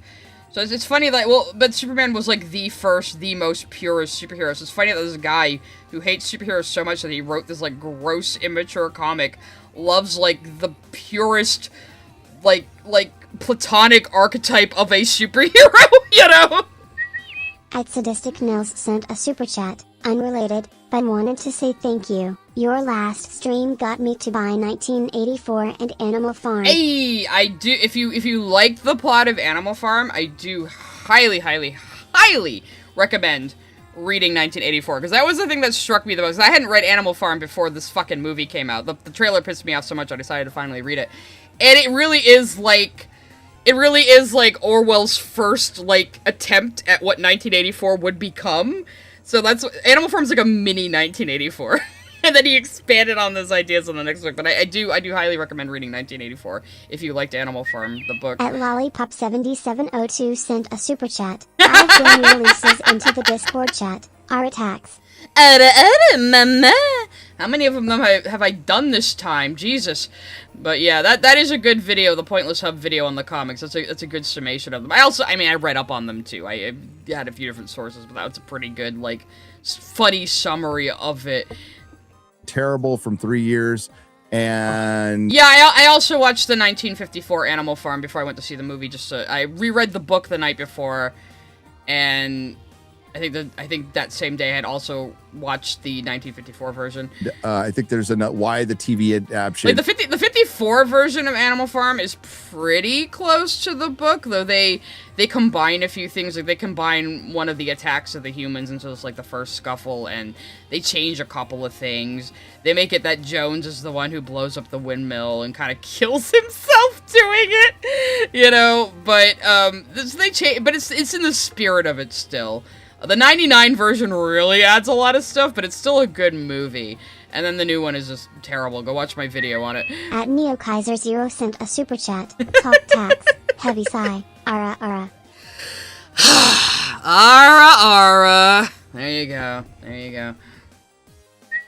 At John Williams WL9PX sent a super chat. Also explains why comic Homelander is a character despite being terrible human, since it shows his insecurities. Yeah, and like we see Homelander's human insecurities on the show, and that's kind of his problem right now. Like, being human is his problem. He wants to basically be a god. Is better than the comics. It's not. From comics. They do change the ending in the 54 version. All the Animal Farm adaptations like to add a happy ending. So in the 54 version, the animals just... It's like the pigs aren't even meeting with humans at the end of the 54 one. It's just other pigs from other farms that are also acting like humans. It's weird. And then the animals like bust down the wall and kill them all. That's it! But Yeah. So they do change the ending a little bit. You got to wait for the Crazy. series to finish for one to make that kind of statement, and it's clearly not. It just isn't. I can still recommend the comic if you're into that kind of thing, which people are kind of done with. I think there is good evidence of that with two particular things. Project. I do think we're kind of done with like edgy, cynical, over the top stuff. We're getting a lot of more like hope punk movies and movies that are like not focused on being realistic. And I think it started with Everything Everywhere All at Once, where it's like that's not a very grounded movie. It's about a lot of grounded subject matter. Like you could take that whole movie to be a metaphor for what Evelyn's going through. But I think we're moving more toward more like escapist movies with more hopeful messaging, movies that aren't completely realistic and grounded. Like I saw Project Hail Mary recently. That's kind of like that, where it's very like hopeful. It's very fun. It's not actually, the science was pretty grounded in Project Hail Mary. Oddly enough, the science is actually pretty grounded in that movie, but it doesn't care about being like super realistic and bleak or anything. It was really good. It was really good. Yeah. Project Hail Mary and A Night of the Seven Kingdoms we just mentioned it too. Are heroic stories. They're pretty traditional. Okay, so this looks different than Project Hail Mary as far as a heroic hero's journey goes, but and people love them and they're hungry for that. Project Hail Mary is a great example of like I do recommend seeing Project Hail Mary. It was really good. It was I kind of knew the plot before going in because I read up on it, but I loved the effects. The CGI is integrated very well. A lot of very interesting use of color in the movie. It's a lot of sets, a lot of real sets, not fucking green screen shit, like actual physical sets that the actor is in. And Ryan Gosling does carry the whole movie. He's super good. A great example of like what people want, because Hollywood's so cynical now that, I mean, the whole approach of The Boys is, well, The Boys is a show for adults. What? Sure. So we've got to have a cock, vag, or arsehole joke. Yeah, because it's such a mature show when, with their cynical point of view, look down on something like Project Hill. I mean, they probably wouldn't, though, because, like, The Boys still, like, galvanizes the innocent and justice, you know? It's still pro, like, justice, basically. But, like, yeah, okay, if you don't like the humor, then don't fucking watch it. But the show has been honest about it having very sophomoric humor from the very beginning. Like, that is the show. It tells you exactly what it's going to be from the start. And if you don't like it, then you don't like it, you know? Hail Mary, because it's so, you know, it's about friendship and space. Aspirational, and aspirational. How long did it take? 2024 was when season 4 came out, I think. Wow. It took a lot. It felt like it took Project a lot. Hail Mary is aspirational. I wonder why they're not all mad about the female character that basically has the poor lead, like, drugged and just shoved on a spaceship against his will. You know? Long time, but maybe it wasn't, right? But here it is nearing the end. It'll probably get watched by a lot of people. I'm just sure the allegories are annoying as hell, but so is the tone. You know, I'm just So are you. kind of done with this stuff. And all right, I think that's about it. They don't have anything else worthwhile. They didn't have anything worthwhile saying. So that's enough of those guys. But yeah, I kind of wanted to just kind of do a little mini react to that. At Sadistic Nils sent a super chat. I love Garth's work on Punisher, but hot damn The Boys is rough. Yeah, I could see him writing Punisher good. Punisher's not a character I was ever really into, but I could see his writing working for that, though. At It's West 777 sent a super chat. No more Edge, bring on the Hope Core, baby. Yeah, I mean, like, each generation kind of rebels against the last. Us millennials are all about being in your face, all about cynicism, all about, you know, gross out humor, and that is becoming outmoded. But yeah, I think like stuff like I said, Everything Everywhere All at Once, Barbie, Project Hail Mary, these are not movies that are concerned with being realistic. They're concerned with being entertainment. They're concerned with telling you a good story that makes you feel good in the end, and that's fine. I think we need stuff like that these days, you know? But the thing is, again, people always misunderstand the term all art is political. What all art is political means is all art will inevitably be a product of its time, you know, and what was going on during that period. So media and the stories people choose to tell are always going to reflect the time period they were told in, you know? That's what that means. So now everything's miserable. Like, it feels like we're teetering on World War III. You know, people can't afford shit. We're all just, like, society is breaking down. And so when we go to the movies, we just want to enjoy something, you know? And that's kind of like the same reason why Lord of the Rings did well after 9/11. People just wanted a simple story of good versus evil and good triumphing, you know? At Sconsan Jam sent a super chat, late to stream and by tax. Hey, welcome. So we're gonna watch another crazy person, because I brought this up earlier, but all these chuds are freaking out about Animal Farm, acting like it's going to brainwash their children.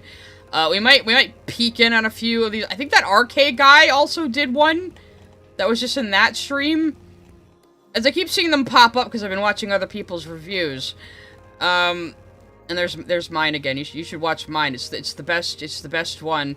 I even have the old McDonald rap everybody talks about in it. I found it. I have rare footage nobody else has in their fucking review, and I tell the story of Animal Farm with stick figures, as you might be able to see here. So there you go. Let old Auntie Sai tell you about Animal Farm. But there's this guy.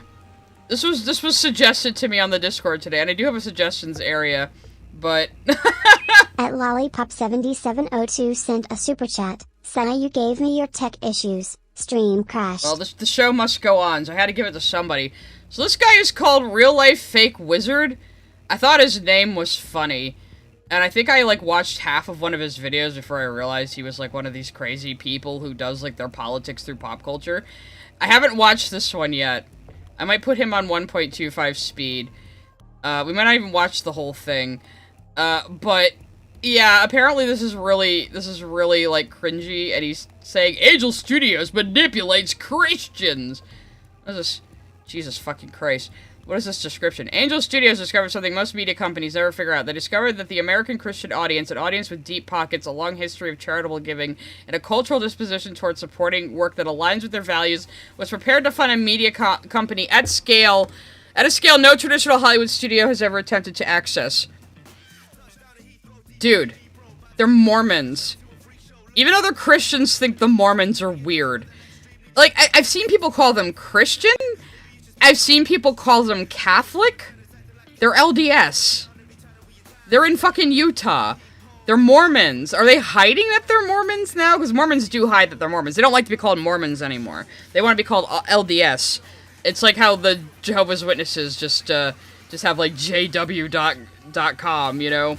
But even the Jehovah's Witnesses are still like kind of traditional Christians. The Mormons, they have a whole different like belief system that's just kind of fan fiction of Christianity. So like, why are you feeling so portrayed by them? I don't understand. So I guess they all like Sound of Freedom because that was part of the culture war, which was some movie about child trafficking that they produced. I've never seen it. The Mormons, yeah. When I was reacting to Desparu, the guy who was in that podcast too, talk about it, I ended up screaming at the top of my lungs, the Mormons are in Utah, because this fucking Brit didn't fucking understand anything about what he was talking about. And the irony is he keeps talking about Access Hollywood, like trying to brainwash people with this movie. The fucking movie was animated in the UK and distributed by a Mormon company out of fucking Utah. And it's like, fuck's sakes, dude. So let's just see what this wizard man has to say in his lazy fucking costume. Hello, I'm the real. Oh wait, let me one more super chat before we. At Mr. DeBossBaby6969 send a super chat, or hell, look at music and movies from the 40s. It's the most happy bullshit you can find, drinking rum and Coca-Cola while millions are dying in the war. Exactly. The media and the entertainment needs of the populace is going to change with what is going on in the world. That's just inevitable. Animal Farm, a cautionary tale, opened on May 1st, 2026. The most recent entry in a slate of films. Let me get some less intrusive music here. This is how he does his copyright. I got away with showing fucking footage from like TikTok and shit, man. Skill issue. Your layout's kind of ugly, too, so let's just see what he's saying. Hello, I'm the real-life fake wizard. Animal Farm, a cautionary tale, opened on May 1st, 2026. And it's a shame, because much like Crimes New Roman, you have a really good username, but you're fucking crazy. The most recent entry in a slate of films including Sound of Freedom, David, and King of Kings. Angel Studios has spent the last 3 years building a brand on a single proposition, that the entertainment industry has lost its way and treats audiences and filmmakers alike as line items, and that Angel exists to be an alternative. Their business model is presented to the public as... Yeah, they wouldn't be the first, like, Christian group trying to make their own streaming service, and I think they did the same thing fucking Butch Hartman did, where they had a streaming service, but they were showing movies they didn't have the license for on their streaming service, and they got sued, and they almost went bankrupt, which is why they've had to kickstart money to make stuff and to stay alive as a studio, because they just, for whatever reason, thought they could just show whatever the fucking movies they wanted on their streaming service, because they didn't know how these things work. Audience-driven and rooted in a community of supporters. They'll say stuff like, we're basically Christians, we just believe a few extra things. Yeah, like you believe the Garden of Eden was in fucking, like the middle of America. Who participate in funding the works through a system called Pay It Forward, where they ask customers to buy tickets to their movies and then buy additional tickets so that other people can see their movies for free, because their movies are positioned as so morally virtuous that everyone needs to see them. I think he has music, even I'll if they just turn can't off afford mine. a ticket themselves. This pitch has carried moral weight, and the audience response was substantial. Yeah, that's what the QR codes at the end of the movie were. They want you to, like, donate to them, basically. To make Angel a $1.6 billion IPO on the New York Stock Exchange. With Whoa, I didn't know that. So that's why they've become more mainstream. They're openly trading, huh? 2.2 million paying subscribers, generating roughly $360 million in annual recurring revenue. 3 years have passed since Sound of Freedom, and the company that built itself as Hollywood's antidote has come to resemble Hollywood itself with slightly different language. The filmmakers who built Angel's 2 largest properties are gone. Like, bro, they didn't even make this movie. The Animal Farm movie was completed in 2024, and it was going to be on Netflix, and they dropped it, and Angel were, like, the only fucking people who would distribute it. So it's not like they consciously decided to make this movie. Jam sent a super chat, musical notes emoji. That's I believe that the Garden of Eden was in Jackson County, Missouri. I believe that Musical the notes Garden of emoji. Eden was in Jackson County, Missouri! Wherever that goes. Yeah. They literally do believe the Garden of Eden was in Missouri. Like Mormonism is just, like, American-centric fan fiction about Christianity. That's what it is. Those who built Angel's 2 largest properties are gone, one through arbitration, the other through active litigation, and both allege the same pattern of conduct that drove I'm not each even of them gonna out. The look accounting up structure of the that's true. donor-funded program at the heart of Angel's brand quietly converts unredeemed contributions into corporate revenue under standards designed for nonprofits. The legal disclaimer governing those donations. Well, I mean, that makes fucking sense. You're like, oh, pay it forward by buying tickets, and then if nobody goes to see the fucking movie, they can just have that money. So, yeah, so what? A lot of religious institutions are also, like, non-profit, so, like, why are you making me defend the Mormons? At John Williams WL9PX sent a super chat. Pay It Forward was scam that made everyone think Sound was high-grossing film, despite no one actually watching it. Okay, that is pretty shady. Like, that's why they do it. So they can say, oh, look at all the ticket sales, except they just had people buy tickets as a donation and doesn't mean anybody actually went to see it. Yeah, that's pretty shitty. But, like, the reason he's angry at them is confusing me. For nonprofits. The legal disclaimer governing those donations. Like, again, this is an independent studio, though. Like, how else do you expect them to make money? Okay, the whole, like, we're gonna fudge ticket sales is pretty shitty. But otherwise, they're an independent studio. They gotta make money somehow, buddy. This has been rewritten in the past 3 years to explicitly deny that the contributions are donations at all. And if you have a problem with the kind of content that Angel is releasing, don't worry, because Angel's marketing department has begun directly addressing critics of its films in the literary voice of an authoritarian propagandist. Angel Studios has become the gatekeeper it claims to oppose, and the brand language it continues to use is the only thing keeping the audience... How are they were already gatekeepers, dude. They only want to make, like, Christian content and things they find morally good. They were already gatekeeping their content. What do you mean? From recognizing this truth.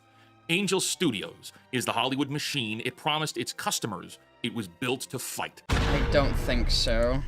Hey, now hang on there. Before we continue, big announcement. We have a brand new home for all of our live streams. Before we continue, give me money instead! Wizards. 839 subscribers, woof.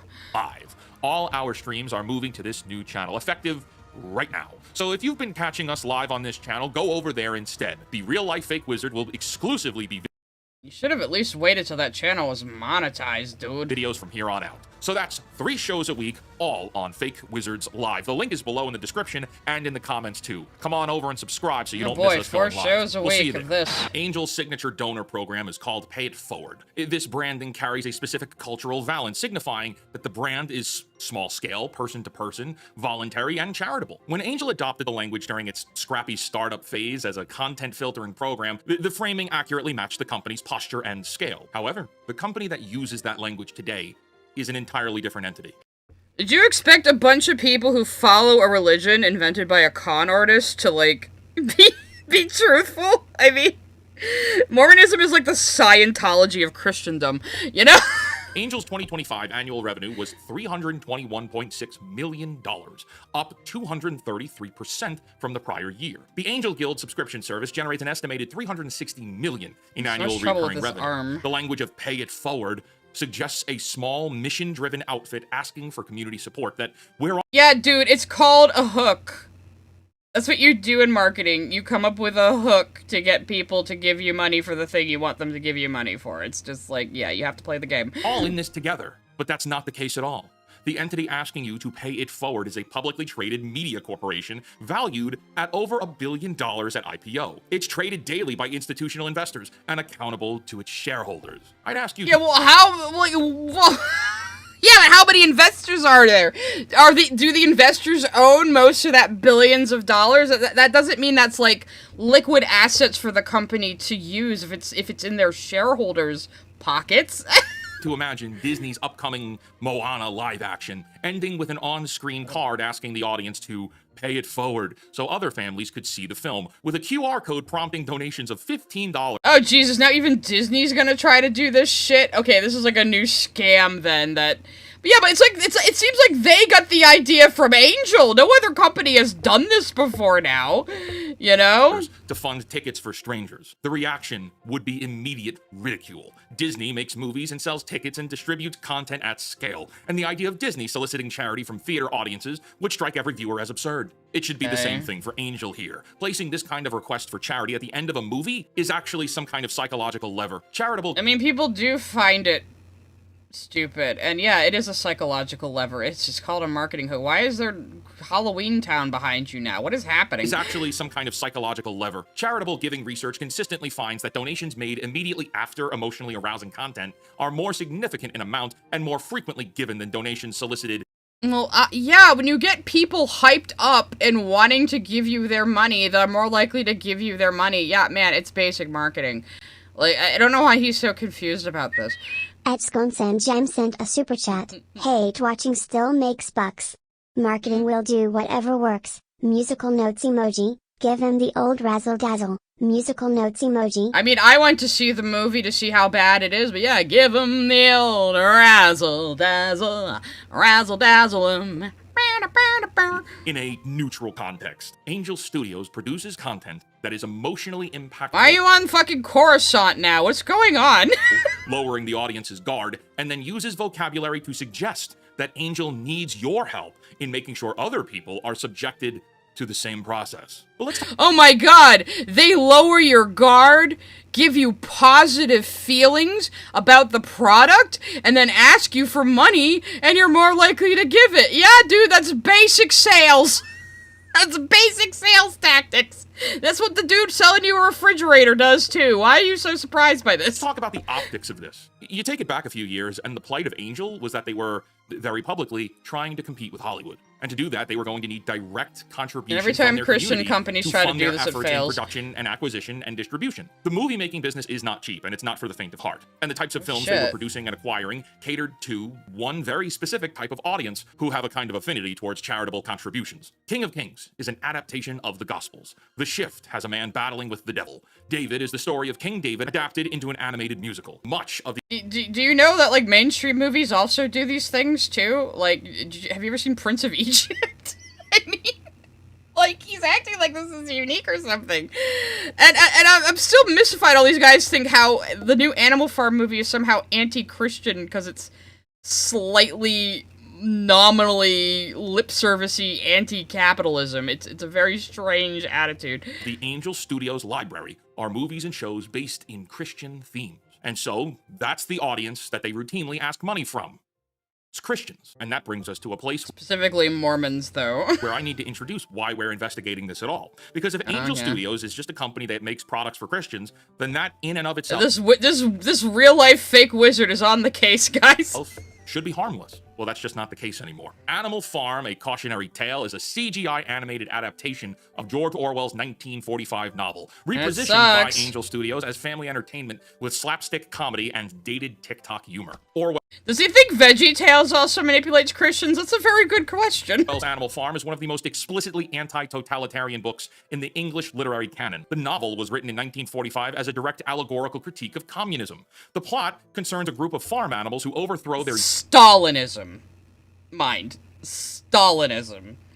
I looked it up later. I had said that Orwell thought communism could work. He was more of a social democrat, but I don't, apparently people argue about this a lot, and it seems like he was, like, more pro-communism than maybe he came across, but, he definitely was anti-Stalinism. So, Animal Farm is specifically about how, like, a communist revolution gets co-opted and turns into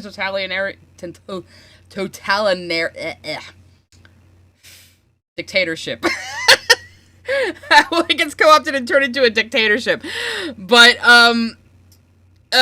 it's still like Orwell still thought communism had a possibility of working, which I disagree with. But yeah, it is specifically and very, very obviously about Stalinism. Like, it's not even subtle. Critique of communism. The plot concerns a group of farm animals who overthrow their human owners under the banner of collective liberation, and the gradual corruption of that revolution by a class of pig leaders who consolidate. You know, so many of these motherfuckers talking about this movie, though, have never even read the book. The book is literally 100 pages long. It is not a long read. It's very easy to read the book to prepare for talking about this movie. And again, the movie is so weird, because, like, it misses the point of the book, and it's nothing like the book. However, if you haven't read the book, you will be confused what the fuck is even going on. Power, rewrite history, and ultimately become indistinguishable from the human oppressors they replaced. Angel's adaptation does not at all align with the messaging of the Andy original book. Serkis's Instead, adaptation. overcoming most of the challenges of the book in the first 20 minutes of the film, and then pivoting entirely into a story whose messaging is not even the first 20 minutes, like the first 10, you know? anti-capitalism and anti-cronyism, resolving with a conclusion that implies that communism would have worked for these animals if it wasn't for a couple of bad piggies that were their... No, because they never talk about communism. They don't call each other comrade. They don't mention anything resembling communism in this movie. What they talk about is freedom! A very vague notion of freedom! So the end of the movie is like, you should be free, and being free means choosing to work hard for your friends! Like, they don't even come to, like, a very good conclusion. It's just this very vaguely defined concept of freedom. So they're not even talking about communism versus capitalism. They're talking about freedom versus capitalism. Leaders. This is not the messaging the book ever intended. Well, that opens a conversation about symmetry. Angel Studios chose to purchase and distribute an adaptation of the most famous literary work about an institution that betrayed... They were the only fucking people who would, because it's a pile of fucking horse shit, and it's not even... It's like nothing. It's fast food movie. It's like... It's what you would imagine when you think of just a bad by-the-books kids film. It's everything you would possibly imagine a bad by-the-books kids film would be.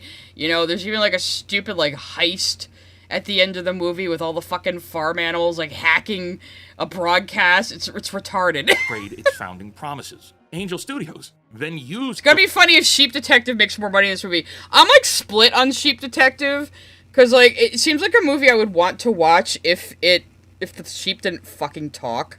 Like, if the sheep didn't talk, it feels like it would be a stronger premise, but I've heard it's pretty good, but it's a funny concept, you know, small English town with a murder mystery, very, very, almost like a more mild version of Hot Fuzz seems to be the humor, so I might like it.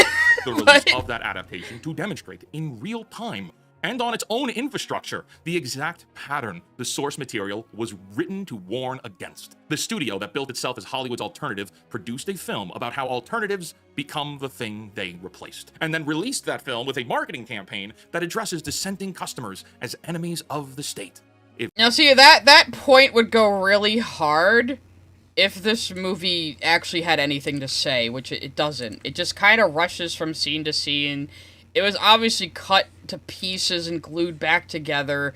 Like, it has absolutely nothing of substance to say, so I don't understand getting this mad about it. Hot Fuzz / Edgar Wright / Simon Pegg. Edgar Wright's like my favorite director. I fucking love the way he directs movies. If you don't like Angel Studios' Animal Farm, then you're just like the manipulative evil pigs. Consider the audience that loved Angel and what it stood for. With actually, no, because they're using the pigs in their anti-marketing. They're like, oh, here's the pigs saying, actually, you're wrong, and the movie was good, and it's the best ever, 10 out of 10. Like, they're actually, like, making jokes with the pigs. So they're not saying you're the pigs. They're kind of saying they're the pigs, you know? It's like The Sound of Freedom and The Chosen. Well, this is the same audience now being told by Angel's own marketing copy that their negative opinions are incorrect and that their corrections require payment. Yes, what you're seeing here is real. At the end of the film, when Angel asks you to... Okay, yeah, when they say never do this again, it links you to, like, a badly constructed page that's supposed to be by the pigs telling you you're wrong. It's like a joke. It's like one of the only funny things about this movie. Because somebody actually had to, like, work hard on that. Like, Doug Walker pointed that out. Because Doug and Brad Jones did a car review of Animal Farm, so I immediately clicked on that, because I always loved Brad's car reviews of things back in the day. Pay it forward. 2 QR codes appear on screen. One for if you loved the film, the other for if you hated it. The link for hating the film takes you to a landing page that looks as if it was designed by the evil pigs. And well, again, this is actually a little funny. Like, I have to give them this. Because it looks like one of those old bad, like, conspiracy theory web pages. So, like, somebody had to actually design this and everything. It's actually... This is a little funny. I have to give them this. This is kind of a funny joke, even if it's a little insulting. Tells you that your opinion is wrong, but you can give Angel money to make your opinion be considered. An argument could be made that this is being played off as tongue-in-cheek and that they're in on the joke with you. Obviously, this is not what Angel was supposed to stand for. Well, yeah, they're coping really hard right now, trying to pretend, we're in on the joke! We're in on the joke about the movie, guys! It's like, you're really not, though. Like, you're kind of making it worse, but it's so, like... It's so desperate and so inoffensive, I can't even be mad at them for it. It's just like they're just doing whatever they can to try to squeeze whatever they can out of this turd they bought. Firstly, at the root of what this movie actually was, but also that Angel promised they were going to be better than Hollywood. Insulting and berating your audience for being wrong is the most Hollywood thing they could choose to do. I was so super insulted by this joke webpage behind a QR code about evil pigs. That deeply insulted me, guys. Me, this guy whose whole bit is wearing a terrible fake beard on camera. Dude, and with a mistake like this being so grotesque and controversial, it makes you have to read into things a little bit more, because perhaps at its roots, maybe Angel Studios wasn't an angel it was pretending to be at all. For 4 years, the most successful original property on Angel Studios Get him off the stage! was The Chosen, a multi-season series about Jesus Christ created by writer-director Dallas... Okay, so he's talking about some shit that is an Animal Farm that I don't know anything about. This kind of looks interesting, though. I like the way it's filmed from what I can see behind his copyright bullshit. Writer-director Dallas Jenkins. The show was funded by the largest crowdfunding raise in the history of television and watched by an estimated 106 million people worldwide. It was Angel's... This looks pretty well done, I will say, from what I can see of it behind all this shit. Flagship product. In May of 2024, after months of legal arbitration, The Chosen and its production company terminated their distribution agreement with Angel and then won an arbitration award that required Angel to pay $5 million in restitution. The series moved to its own dedicated app, and to streaming partners include... Who grifted who in this situation, though, I'm wondering? And to streaming partners including Amazon... Are the tomatoes not working today, or has nobody thrown any? Prime and the CW network. In a public video message released the same month, Jenkins explained what had happened, and this part is pretty concerning. Of every pay-it-forward contribution that fans of The Chosen sent to Angel, believing that they were funding the show, quote, less than half of it actually came to us, somewhere around 40%. That means that Angel retained... So it went to the parent company who was distributing it more than you? That makes sense, but I guess they won the arbitration, so I don't fucking know. The remaining 60% as a platform and distribution fee. The donors believed their $15 was funding the next season of the most watched Faith series in television history, but only $6 of that 15 actually reached production. The most watched Faith series in television history. Well, how do you define those, buddy? You're using your own little tricky marketing language here now. And $9 stayed with Angel. This is the problem with this whole pay. The Chosen's super big in Christian circles. It even got it shown in theaters. I mean, it looks very well done, I have to say, from what I can see of it. Forward projection. Where is the money going? We see here that only 40% actually makes it back to producing new things. And the public perception is that you're buying tickets for people to redeem for free on the Angel Studios website if they don't have the money to buy tickets themselves, of which countless people have cited for years now about ghost seats and empty theaters for Angel Studios films, despite Angel's claim. Yeah, it does sound like they use this to make ticket sales seem like they're bigger than they are, which is pretty shitty. That these free tickets are being redeemed and properly used. Well, this happened even to me. Here is an image of my theater for Animal Farm on Thursday evening, and here is a picture of what the theater actually looked like. Here is that same theater the next day, and the next showing. Bullshit! And that's not all. Maybe it's just one theater. No, it's other theaters too, on other days, at other times. So that made me think, is there a possibility of these seats being those pay-it-forward tickets? Like if I go through the Angel Studio system and get a free ticket, will it be one of those seats in the front row that is terribly positioned? Yeah, because it's like people are saying it made like 300K or something so far, and it's like that doesn't seem possible. Maybe they are fluffing up the seats, probably.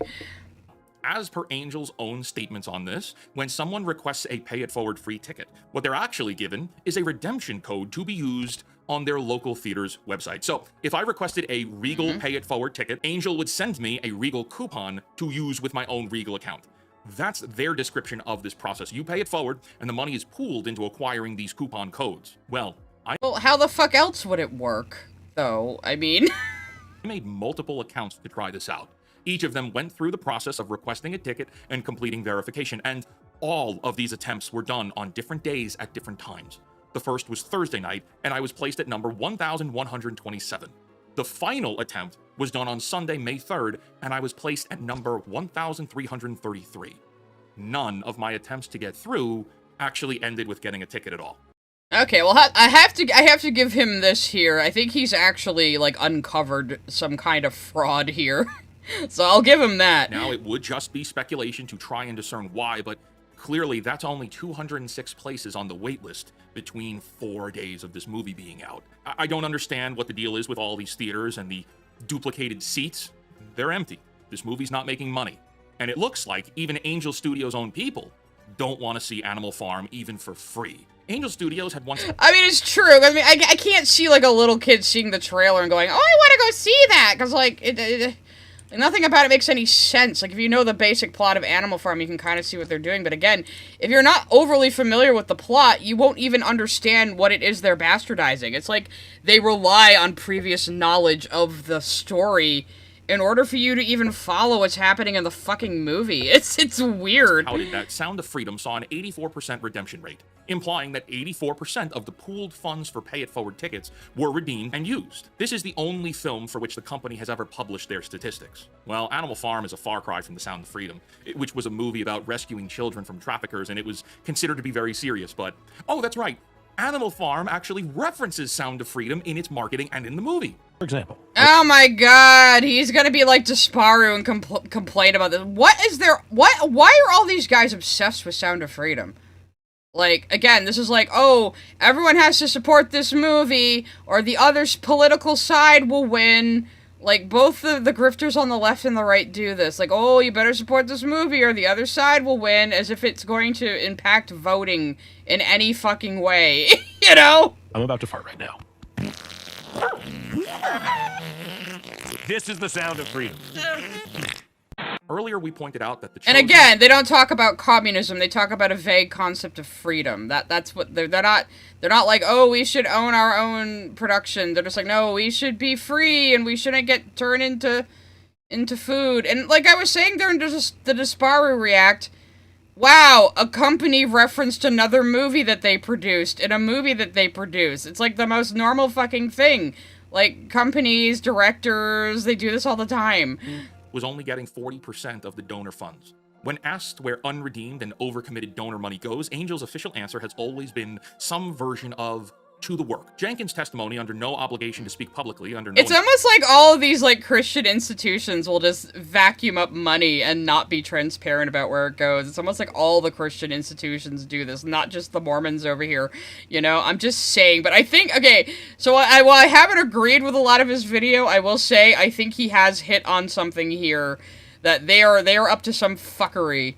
And it would be interesting to see, like, people in actual, like, journalism, like investigate this. Incentive to lie, and with receipts of a 4-year operating relationship behind him, establishes that even the redeemed money was subject to a split that fans were never told about. The dispute that ended The Chosen's run on the platform was, at its core, about the pay-it-forward model. The Chosen eventually established its own 501c3 nonprofit so that 100% of viewer contributions could go directly to the production. So they have also made their own little donate to us to keep making this show thing, but it's good when they do it, but it's bad when Angel does it, because Angel is doing it kind of duplicitously, but how do you know that these people also aren't doing the same fucking thing?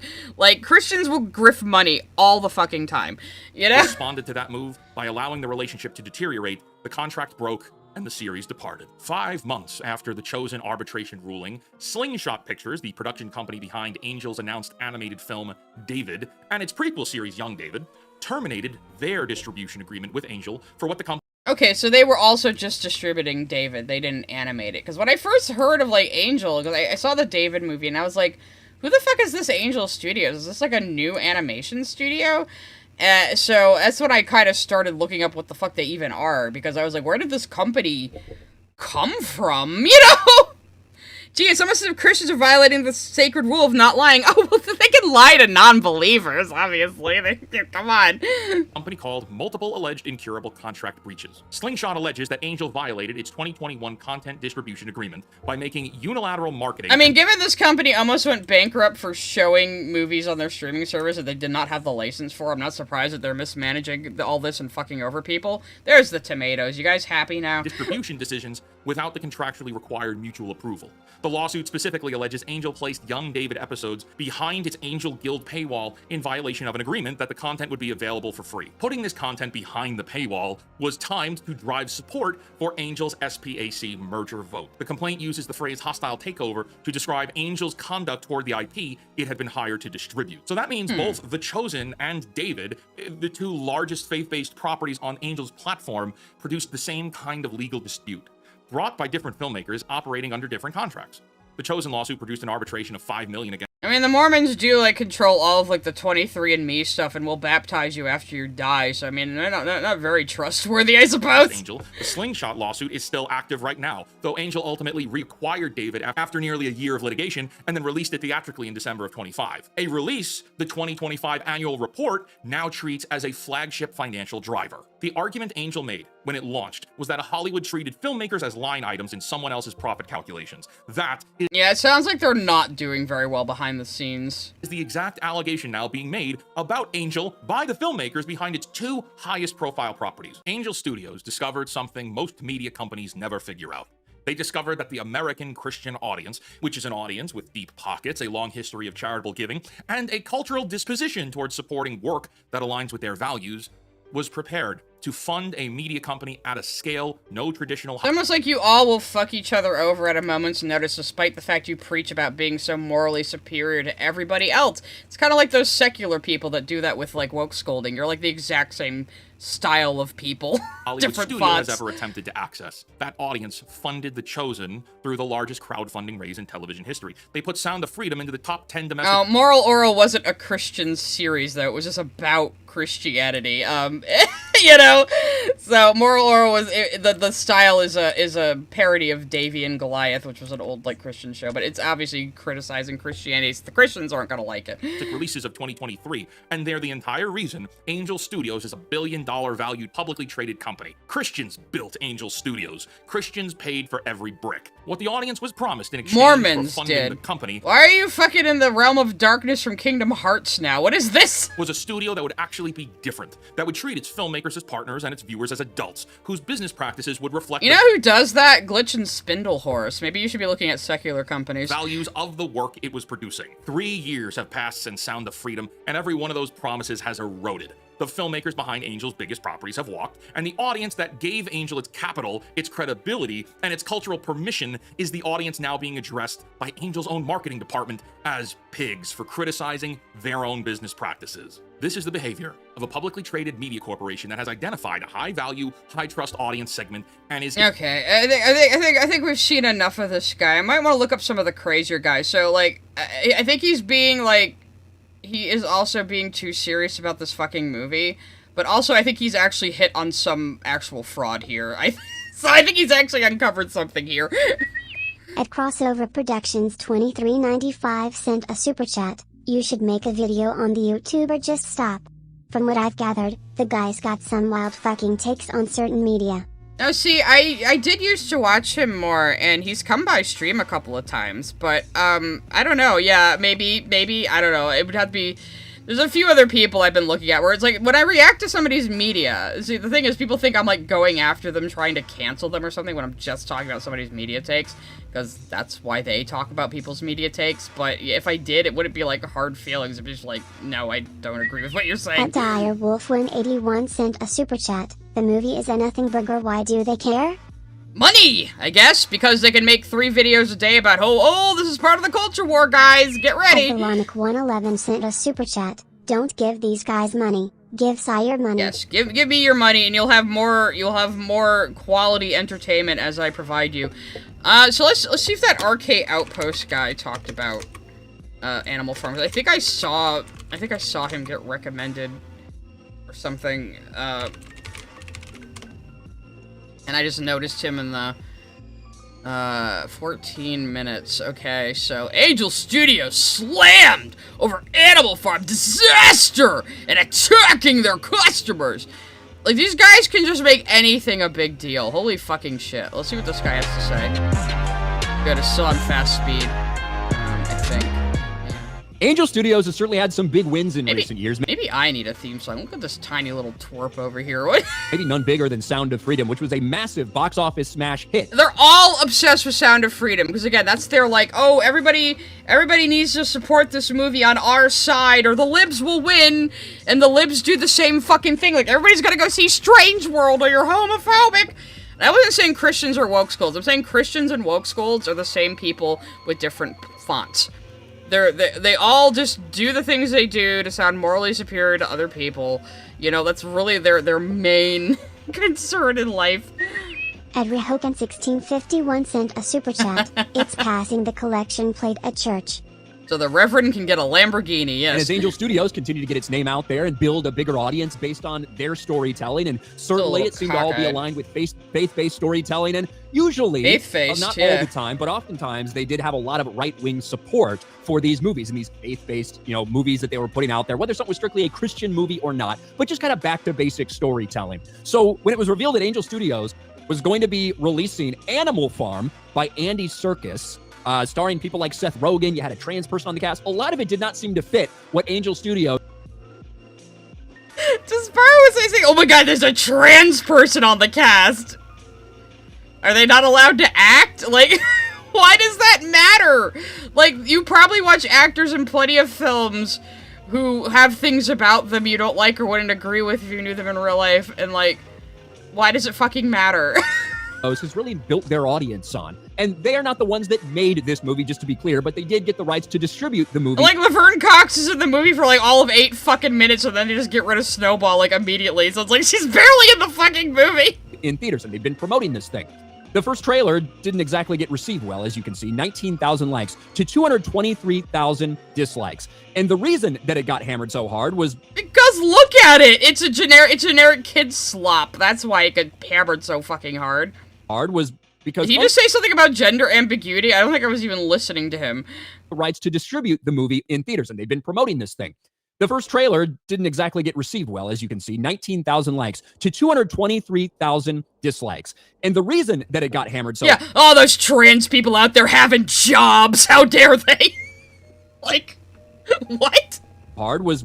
because unlike Animal Farm, the Orwell novel from the 1940s, I think, which was really a satire and a criticism of communism and the Russian Revolution and the rise of the USSR and the criticism of Stalin, all these things. A communist criticism. That's what it was about. Stalinist criticism. The vibes that the trailer gave off was they'd be changing that. They'd be updating that for the quote-unquote modern audience. And instead, it wouldn't be a lesson about... No, they were trying to dumb it down for kids, and then they just... I don't know, they just made a generic fucking kids movie barely based on Animal Farm, but at the same time, you won't be able to follow what the fuck is going on unless you're familiar with Animal Farm. They'd be updating that for the quote-unquote modern audience, and instead, it wouldn't be a lesson about how bad communism can be, but instead a lesson about how bad capitalism is. And that didn't sit right. But it doesn't even do that! It's just like very basic, like, phone bad, the pigs bought a bunch of TVs and are dressing like LA hipsters, watch out, you know? A lot of people. And it didn't sit right with the box office either, because despite Angel Studios' best efforts, including their pay-it-forward system where other people can buy tickets for people to go, it did not do very well in theaters. $3 billion. Like, yeah, is he saying it's for the modern audience? This movie has been in development hell for 14 fucking years. And it has, like, 2017 sensibilities. And it was finished in 2024 and only came out now. Like, there's nothing modern about this fucking movie! In its opening weekend, a pathetic disappointment. Animal Farm North America box office, Andy Serkis helmed film, eyes a weak $3 million opening and poor audience scores, raising red flags. And yeah, I'll just be real. When you have people on the right and people on the left saying the same thing, that this doesn't feel like it's an actual adaptation of the Animal... Like, your political alignment has nothing to do with you being able to look at a trailer and saying that movie's gonna suck. Like... Your politics have nothing to do with the ability to say that. Farm book from back in the day from Orwell. A lot of people are... Yeah, I don't know why he's so small, and it just makes his 5 head look even bigger. Good hairline, bro. Criticizing this. Are those hair plugs? On both sides for it being a very poor adaptation. Now, some people are celebrating it for criticizing capitalism as opposed to communism. You're always going to have stuff like that. But for the most part, it's not very well. And look... Who out there is praising this movie that wasn't paid to do so by Angel Studios? Who the fuck out there is anything positive? The only positive thing I've heard anybody say is the same positive thing I said. That Woody Harrelson as Boxer actually works really well. And if this was a good Animal Farm adaptation, he would have been perfect, actually. I don't know what possessed Angel Studios to do something like this, to agree to distribute this movie. Now, maybe it's because they saw the names attached to it and didn't think it was going to be an anti-capitalist film, and they didn't do too much research. It's like, signed a deal. Hey, let's do it. We'll distribute it for you if nobody else will, because they wanted the idea of releasing something with Andy Serkis and these big names attached to it. And if that happened and that's what they got into, then you can admit your mistake. You can say, this is a bad decision. This doesn't really align with our... I am curious how the fuck this movie landed in Angel Studios' lap, though. I am desperately curious to find out how the fuck this arrangement was made. Values, and maybe save a little bit of face. Instead, what's happened has been something else entirely, and this goes on multiple levels. From having paid partnerships with right-wing political commentators who are shilling for it and telling people to go see the movie, whether they actually watch... Are these assholes all reading off the same script? Do they get together in their little council of chuds and say, okay, guys, this is gonna be the talking points for this week. We all gotta point out how... how there's a trans in the movie, and it's anti-capitalist. And we gotta mention Sound of Freedom. Are shilling for it and telling people to go see the movie. And we gotta talk about how Tim Pool is... we gotta talk about how Tucker Carlman is promoting it. These are the talking points this week. All right, Chud meeting over. You know? Like, they're all saying the same exact fucking things. They must all be in a Discord together or something. Whether they actually watched the movie or understood it or not.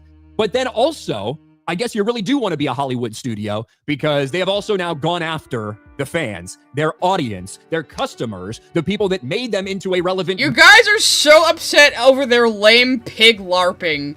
Like, this is really... I mean, God bless their marketing team. This is really the only thing they could do with this pile of shit. Why are you guys so personally fucking offended at them role-playing as the evil fascist pigs, you know? Why does that upset you so? Why are you such a sensitive little baby? Name with some of their recent promotion. Angel Studios attacks fans in video with mainstream media talking points after claims that Animal Farm film is communist propaganda. With mainstream media talking points, which are what? Like, what the fuck? What the fuck website is this he's even looking at? Does this guy just read articles? Is that all he does? Do you have no thoughts of your own, sir? And it absolutely was not meant. This film was not adapted to be like, hey, let's bring this novel to life. This film was made to say, hey, let's take this thing, and instead of criticizing what the novel was critical of, let's make it modern day political.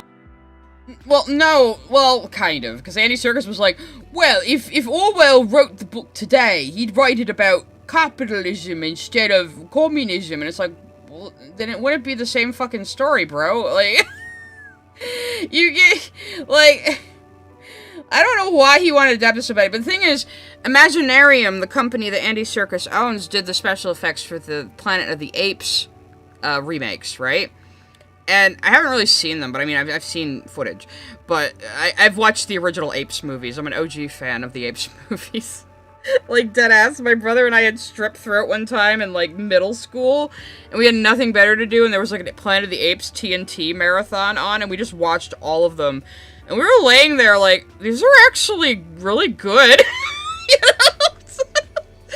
That's how I became a fan of the OG Apes movies. But, like, if they had done Animal Farm like the Apes remakes, and treated it seriously, like, that could have fucked, you know? That could have been really good. And I have a feeling that's the starting point Andy Serkis was at. Like, he wanted to do, like, a serious adaptation in that style, and nobody would take the movie seriously, and then it got babied down more and more and more, and now we're at where we're at. I think this was since it had a 14-year development hell, I think this was a battle lost by inches, and it just transformed into a kid's film, and now they have to, like, justify making it at all. You know? Because obviously the guy, them being interviewed right now, they're not going to say, oh yeah, this movie I was just in was a piece of shit. You know? They're not going to say that right now. They have to do marketing while it's still in theaters. But I think probably 3 years from now, we're going to have Gat and What's-His-Face being like, oh yeah, that was a pile of shit. You know? Vicolith sent a super chat. Actually, Alan's baby mama confirmed there is a Chud bounty system on group chats. Oh my god. I wouldn't be surprised. It's like, well, again, the far lefties are the same way. They all have their little whisper networks about who they're gonna fuck over next, you know? Allegories and modern day capitalist criticism. That's what. Like, again, you're all the same people on opposite sides. You're all useful idiots who are arguing about fucking movies while they rob us blind up in the upper government or laughing at us all. It's all about. And maybe I will watch Rise of the Planet of the Apes sometime. Because, like, I think they changed Caesar's origin, because Caesar's origin is kind of stupid in the original movie. So what happens after the second Apes movie, they blow up Earth. They just blow up the planet, because the director didn't want to make any more. But they were really popular. So, like, no, make another movie. So what they did was have Zira, Cornelius, and another ape escape back to the past that the astronauts originally came from. And Cornelius and Zira have a kid while they're there, and that's Caesar. And that sounds really fucking stupid. I know. It's a dumb fucking premise, but the movie where they go back in time to old Earth is actually kinda good. And maybe I'm a little biased, because Cornelius and Zira's dynamic really remind me of my grandparents. Like, they really, really remind me of my grandparents. So maybe I'm a little biased, but the movie's like, for a dumb fucking premise, like, oh, the apes went back in time now, you know, opposite of the first movie. It's actually not that bad. Though I remember there being, because it was made in the 70s, I remember there being a scene where a doctor advises Zira to drink some wine while she's pregnant because it's good for the baby. It's very dated. Here it is in question, Animal Farm, a cautionary tale, which, by the way, has the little gold check mark associated with Angel Studios. So whether this is Angel Studios themselves greenlighting all of these marketing things, it doesn't matter. Your name is on here. So here it is. We're in love and we aren't afraid to show it. See Animal Farm, a cautionary tale in theaters tomorrow. And you can see here, Angel Studios, Animal Farm. Yeah, this is like a really bad forced meme they tried to do. It's lame, but, like, again, what can their marketing team even do at this point? Let's just watch a little bit. I am impressed that they're filming these things so quickly. Like, they got these people in costume and everything. They've got dialogue. Like, they had to like, maybe they filmed this before the movie even came out because they knew it was gonna suck. But I mean, if they put this together just now, it's like not terrible. No one wants us to be together. They haven't even seen me. They're judging a movie by its trailer, which is what trailers are for. But still. At Chloe Rice 8272 said. Yeah, this is their boomer humor, we're in on the joke shit, which again, it doesn't make me mad. It's just like, it's lame and it's kind of desperate, but it's kind of impressive they were able to cobble this together if they filmed this recently. Seth Rogen is probably the last person to come to mind to voice a character who's literally meant to resemble Stalin. Resemble Stalin as a pig? Seth Rogen is a perfect pig, Stalin. People are saying I should... So somebody pointed out, like, Seth Rogen wasn't necessarily bad casting for this. He maybe could have been a good Napoleon if they went all the way with it. Like, maybe he starts out kind of bumbling and then he turns into, like, a ruthless dictator. Like, I could see that working with him, but obviously that's not where we went. Should have been rated R, full of blood, darkness, and despair. At Yes! TV set, making animals... Yes, it should have been! The dogs literally rip up, like, even in the 54 version... They just show the dogs leading the animals away to be executed. In the actual book, fucking Napoleon just has the dogs rip apart people right at his feet. Like, he's like, oh, okay, you were working with Snowball? Roo, they ripped apart. He's like standing among the corpses of the animals he got false confessions out of as an excuse to kill them. Like, he kills them right in front of everybody. So yes, there should have been blood, asshole. This guy looks like fucking Will Ferrell when he was younger. I don't know who this is, but... Farm Kid Friendly is dystopian. It's a story about talking farm animals. It's read by kids in middle school. George Orwell made it that way. It's not like we're doing... I don't think it's even taught in middle school anymore. I mean, it's appropriate in language for kids to read. Like, there's no swearing, because it's a book from the 40s. I think they weren't even allowed to put swears in books back then. But, like... The subject matter is very dark, though. Like, it's very dark. But, I mean, I read a lot of dark shit when I was a kid. I mean, I read The Giver in elementary school, it is an elementary school book, but it's an elementary school book that will introduce children to dystopian fiction. That's baby's first dystopian fiction. I should probably reread The Giver sometime. Good thing they never made a movie adaptation of that. Never happened. That's another movie on my list of things I'm gonna have to watch drunk when I can yell at it, because it's gonna make me angry. They tried to turn The Giver into, like a YA novel action movie. Schindler's List with farm animals. It's Animal Farm. And then at Dustin Maddox 9445 said, it is wild that Angel Studios would put out a pro-communism movie that was adapted from an anti-communism book. I think they're probably making up these quotes and names, maybe. I'm not sure. I hate communism. Me too. And at Generically Entertaining said, they don't even need that windmill anymore. Just hook up a generator to George Orwell's grave and Yeah. You can't even argue with that, can you, bitch? It's really funny. It's not true. But it is really funny. It is funny, though. It is funny. It is. So it is Angel funny. fans hate me? No, most don't. You passed the guild. It's a loud minority trying to silence us. Like the pigs. Right, so, and this is, again, I get what they're attempting to do with this, but it's not going over well. They're not even calling you a pig. They're just saying, like, the pigs. And then they did, like, an Inception boom. Like, they're trying to be funny, but they're Christians, and Christians aren't funny, unfortunately. At all. Because when you are... No, it's not something like The Great Gatsby. The one I liked, that I, like, often you don't like books you're assigned in school, but the one I really liked that we were assigned in school was, Of Mice and Men. I actually really liked that one. We read it in Angel school. Studios, and you are, this independent, they are publicly traded, but they're obviously a smaller studio that has made a lot of things that are based off their moral standards, which up to this point have been very different than the traditional Hollywood. And again, how the fuck does this movie violate their moral standards? It has absolutely nothing to say.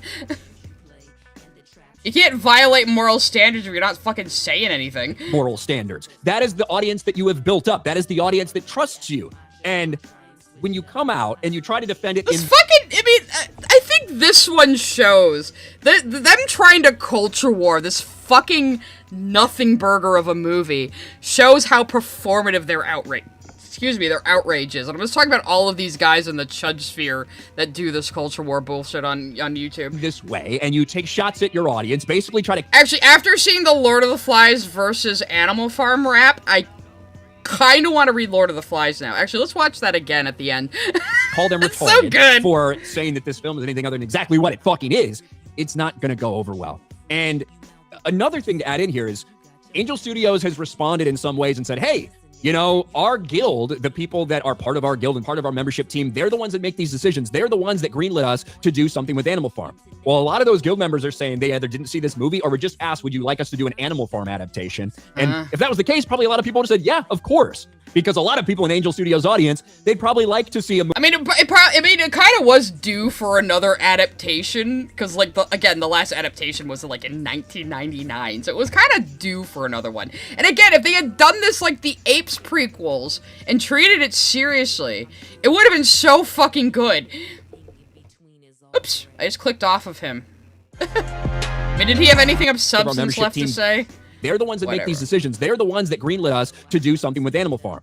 Well, a lot of those guild members are saying they either didn't see this movie or were just asked, would you like us to do an Animal Farm adaptation? And if that was the case, probably a lot of people would have said, yeah, of course. Because a lot of people in Angel Studios' audience, they'd probably like to see a movie that's critical of communism and the overreach of power that happened with communism and things like that. So they probably did say that. That's not what the movie turned out to be, and it's never what it was intended to be. Not even about communism. And I mean, even Andy Serkis admitted that the film is not anti-communist because he didn't think that'd be entertaining. Serkis didn't want it to be a story about Stalinist Russia. Instead, he wanted to gravitated towards themes of capitalism, wealth, and overconsumption. But those are themes in the book, however. And if they had been cleverer with this, instead of just making the pigs fucking LA influencer people, because the pigs do overconsume, they do hoard wealth. The downfall of the rest of the farm is the pigs becoming capitalists, and pigs in suits are pretty much a symbol of capitalism after Animal Farm, the book. So, the book does have anti-capitalist messaging as well, which I feel like a lot of these guys are ignoring because they haven't fucking read it. But the other side of this are the people that tweeted this out. And this is Riley Gaines, which I've met Riley Gaines, and she was really nice and really cool, and I've liked a lot of the work she's done. Okay, yeah, these guys definitely get together and decide what they're all gonna talk about, because Zesparu had the same fucking script here. See, I'm uncovering a conspiracy now myself. You guys just meet in a Discord and say, oh, this is gonna be the topic this week. It's like that joke in the recent episode of The Boys, where Seth Rogen and the other writers are sitting around saying, I know, we'll post this meme on all of our Instagrams at the same time. You know? When it comes to women in sports and things like that. But she is not the only person who's out there promoting it. Riley Gaines did a paid promotion with Angel Studios, as well as a couple other right-wing influencers. Joe Redden, I can't say I'm super familiar with him. And again, why is this an issue? Who cares?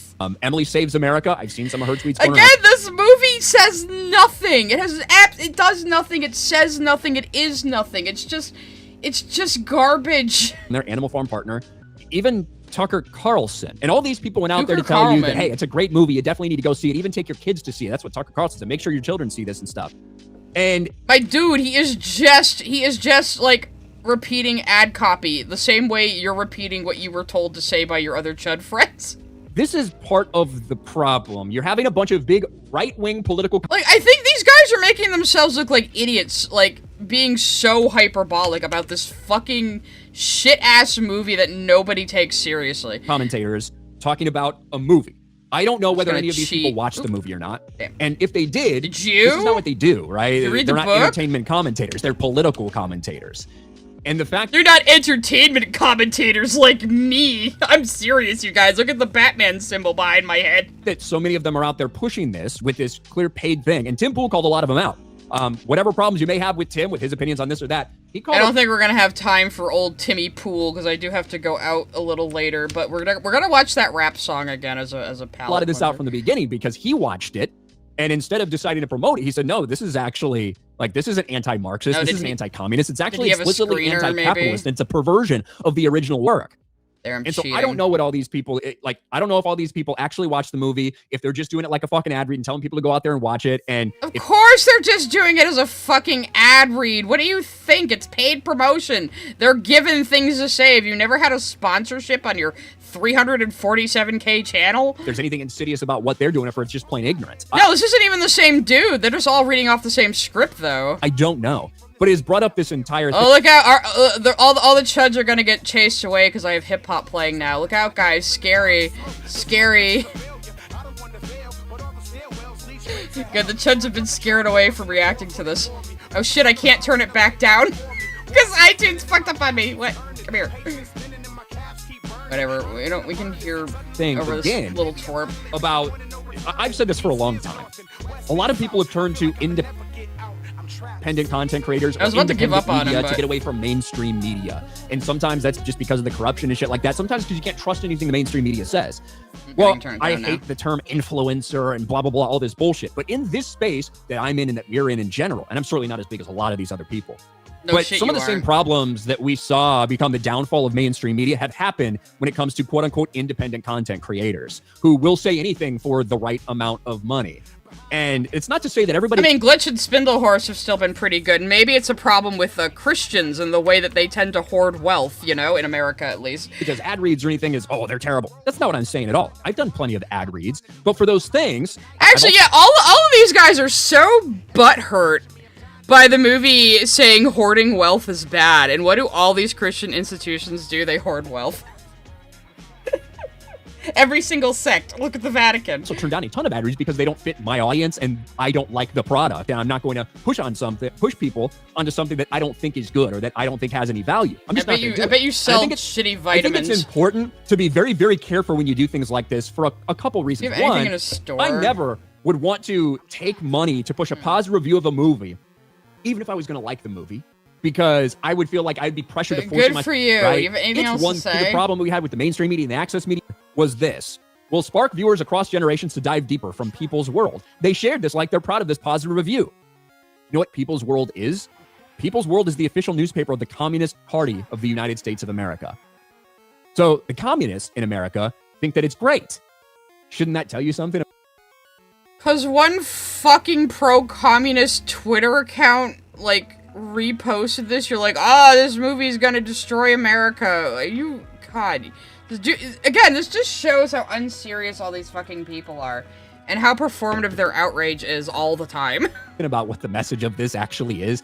So this thing is a nightmare. And I think Angel Studios has done a lot of great things. And I think this is a massive, massive black eye for them. Somebody said this was the Geeks Plus Gamers. Isn't he another one of these guys? Maybe we have time to, like, check in on another one of these guys. How about Geeks Gamers, Animal Farm? What is this guy say? Is he saying the exact same things you are? Is there gonna be, like, that scary clip where you can see a bunch of news stations saying the exact same lines? Oh, good. He just has a short. Perfect. Animal Farm backed by pro... And again, remember how earlier Nerdrotic was saying, like, all these women look the same? Animal Farm backed by... All these women look the same. Here's another guy with a ratty pubic hair beard and a baseball cap on.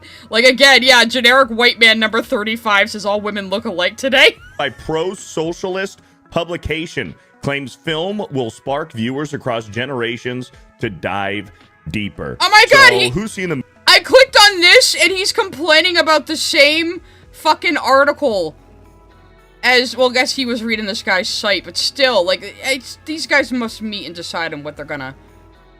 No, that's not Quarter Pounder, this is a different guy, but yeah, Quarter Pounder also looks like the rest of them. Again, he's like, all these women look the same. You all look the same, you morons! Movie here on the panel. I have not. No interest. None of us probably have no interest because we know what's going down here. They totally took the original... None of us have no interest, so that's a double negative. Story, which is an anti-communist story for the animals on this animal farm. This new movie totally changes the theme and the message, and it's now anti-capitalist. Over on geeksandgamers.com, Marvin has an article. Like, it says it is, but it doesn't even do a good job at it. Well, Angel Studios is catching heat after promoting its Animal Farm adaptation using praise from a publication that openly aligns with socialist ideology. The film's official X account recently shared a promotional graphic highlighting a glowing review from People's World, quoting the outlets as saying the film will spark viewers across generations to dive deeper. Now, did they say that sarcastically? Like, this will get people interested in the original book? Like, what was the context of this quote? Were they just quoting it out of context to make it sound positive? I don't know. I'm questioning. On its own, that line might sound like harmless marketing, but the source behind it is what... Someone should make a collage of them all so you can tell them apart. Yeah, take every, like, Chudley podcaster guy, like, generic white man... numbers 1 through 200 and just put them all next to each other and see if you can tell any of these motherfuckers apart. Turning heads. People's World which is a socialist website, communist website, you know, tomato, highlighted. People's World traces its lineage to the Daily Worker newspaper, founded by communist socialist union members and other. Oh my god, these guys are so trying to pretend this is deeper than it is. I'm tired of this. Jessel sent a super chat. Ah, how dare sigh. I'll pay you money to say some Christians are funny. JK. No, I know. It's kind of like a stereotype though. Anytime Christians try to make entertainment or try to make humor, it's usually not great, you know? Edits West 777 sent a super chat. Can I copy your homework? Sure, just change the answers a bit. All these chat videos so far. I know, right? God. Miss Jasmine 305 sent a super chat. All these chats keep bringing up the original book as if they'd risk their lives to defend its honor, when I highly doubt they ever cared this much about it before. Yeah, exactly. Like, I didn't care about it before the fucking trailer of the movie, but I actually went out and bought it and read it again before seeing the movie and talking about it. And again, it's 100 fucking pages long. It'll take you, I mean, it took me like maybe a couple hours to read because I'm kind of a slow reader. But, like, I just remembered a time a Christian did make me laugh, actually. I was behind another car, and they had a bumper sticker that was the Jesus fish about to eat the Darwin fish, and it said natural selection, and I was like, okay, that's pretty good. Anyway, we're gonna watch something that actually understands the source material. This is what we watched at the end of the, my stream on the movie. And it's like, this came out 2 months ago. So Snakebite Rap Battles did Animal Farm versus Lord of the Flies. And I didn't even realize how clever this was the first time we watched it. I saw somebody pointing out in the comments. So over the course of this video, again, I'm not as familiar with Lord of the Flies. I haven't read it. They're going to take the Lord of the Flies leader kid. He goes from human to animal by the end of the video. And of course, Napoleon goes from animal to human by the end of the video. And it asks you which is which. It's so fucking clever. The other thing is I accidentally had this on 1.25 speed when we watched it. And it's actually better that way.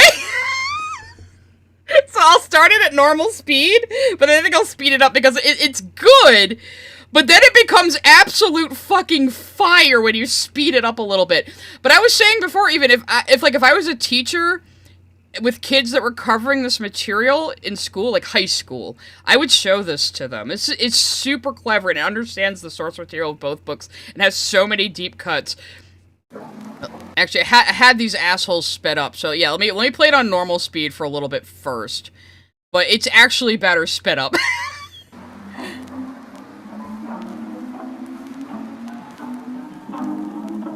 But again, so fucking clever. The lyrics, man, is good. Versus Jack Merridew. Jack, that's his name.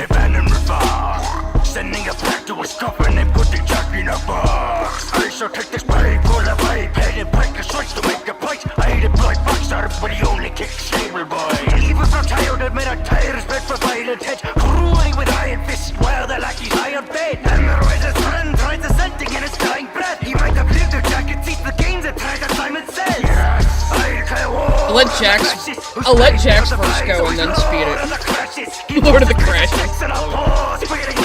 Allowed to turn the pork while he pokes at your lasses. Rush up on your nuts if you're head of the choir. For all major would be disgraced by you minors. Let's get this signifier passed by the next so fucking clever. By the pig and come back with no fire.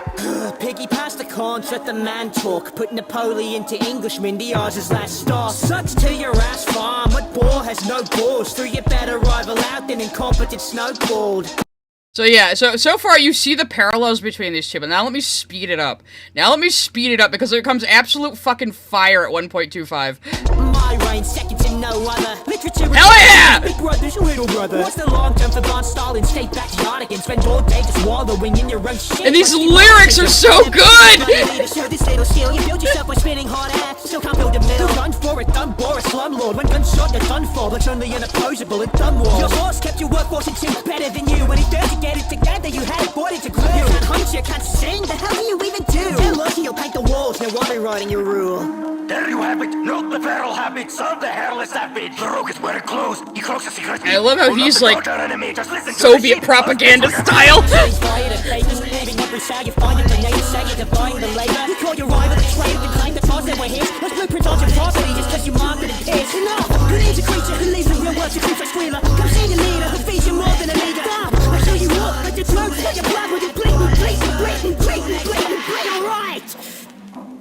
The sheep don't listen to him. Then Napoleon takes the hat, and they start switching here.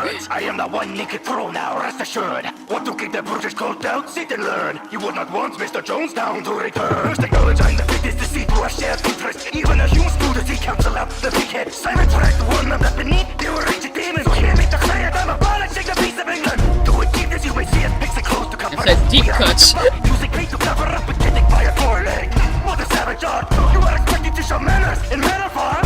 Follow me and stay behaved. I will dig them their own graves. If you want to trouble check, leave it to an ace's mage. When arrows face to face and back his up, best the shelling calls unconscious. Broken like his conscience. Broken like his conscience. Ride with conscience. So good!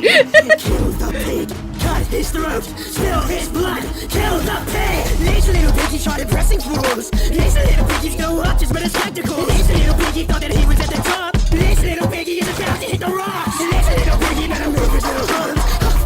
There's a big bad wolf behind your house now. Socks to your rules, sticks up your ass. Let's make it two. Kill the pig, kill the pig, kill the pig, kill the pig, kill the pig, kill the pig, kill the pig. And then, boom! They switch. So good. One. Which is which? You decide. Snake bite rat battle. This whole thing understands Animal Farm more than the new movie. This is a work of fucking art. I love this. I'm so glad you guys told me about this. Especially this ending, and again, the comments really solidify this for me. So here, Jack has gone complete animal, right? Because Lord of the Flies is about a bunch of English schoolboys crash landing on an island and becoming stranded for about, like, 3 months. But in that time, they devolve into tribalism, and Jack especially just becomes an animal, basically. But by the end of the book, adults find them. And at that point, all the boys just start crying like children again.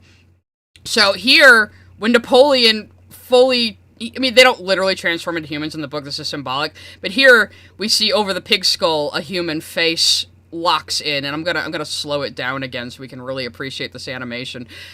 He puts on the hat, too. Jack's hat. And now Jack is stunned, because now he's seeing Napoleon as an adult man, and that's what breaks the boys out of their weird tribalist, animalistic little trance they've devolved into. Their weird little society they devolved into is when the adults finally come. So Jack sees an adult, and Napoleon is looking down at him, now fully human. And so over the course of this song, Jack switches from human to animal, and Napoleon switches from animal to human. And it just shows the parallels between the two books so well. Like, again, if I was a teacher, I would be showing this to high school students covering this material. This is so fucking good. It has so many deep cuts referencing both books. Again, this is fucking art. Fucking art, man. Absolute cinema. It is. So good. Which is which? You decide. I like the rough art style of it all, too. I fucking love this so much. I fucking love it. Mimi9086 sent a super chat. You think you're driving away the Chuds by playing the whitest band of all time? Don't be silly.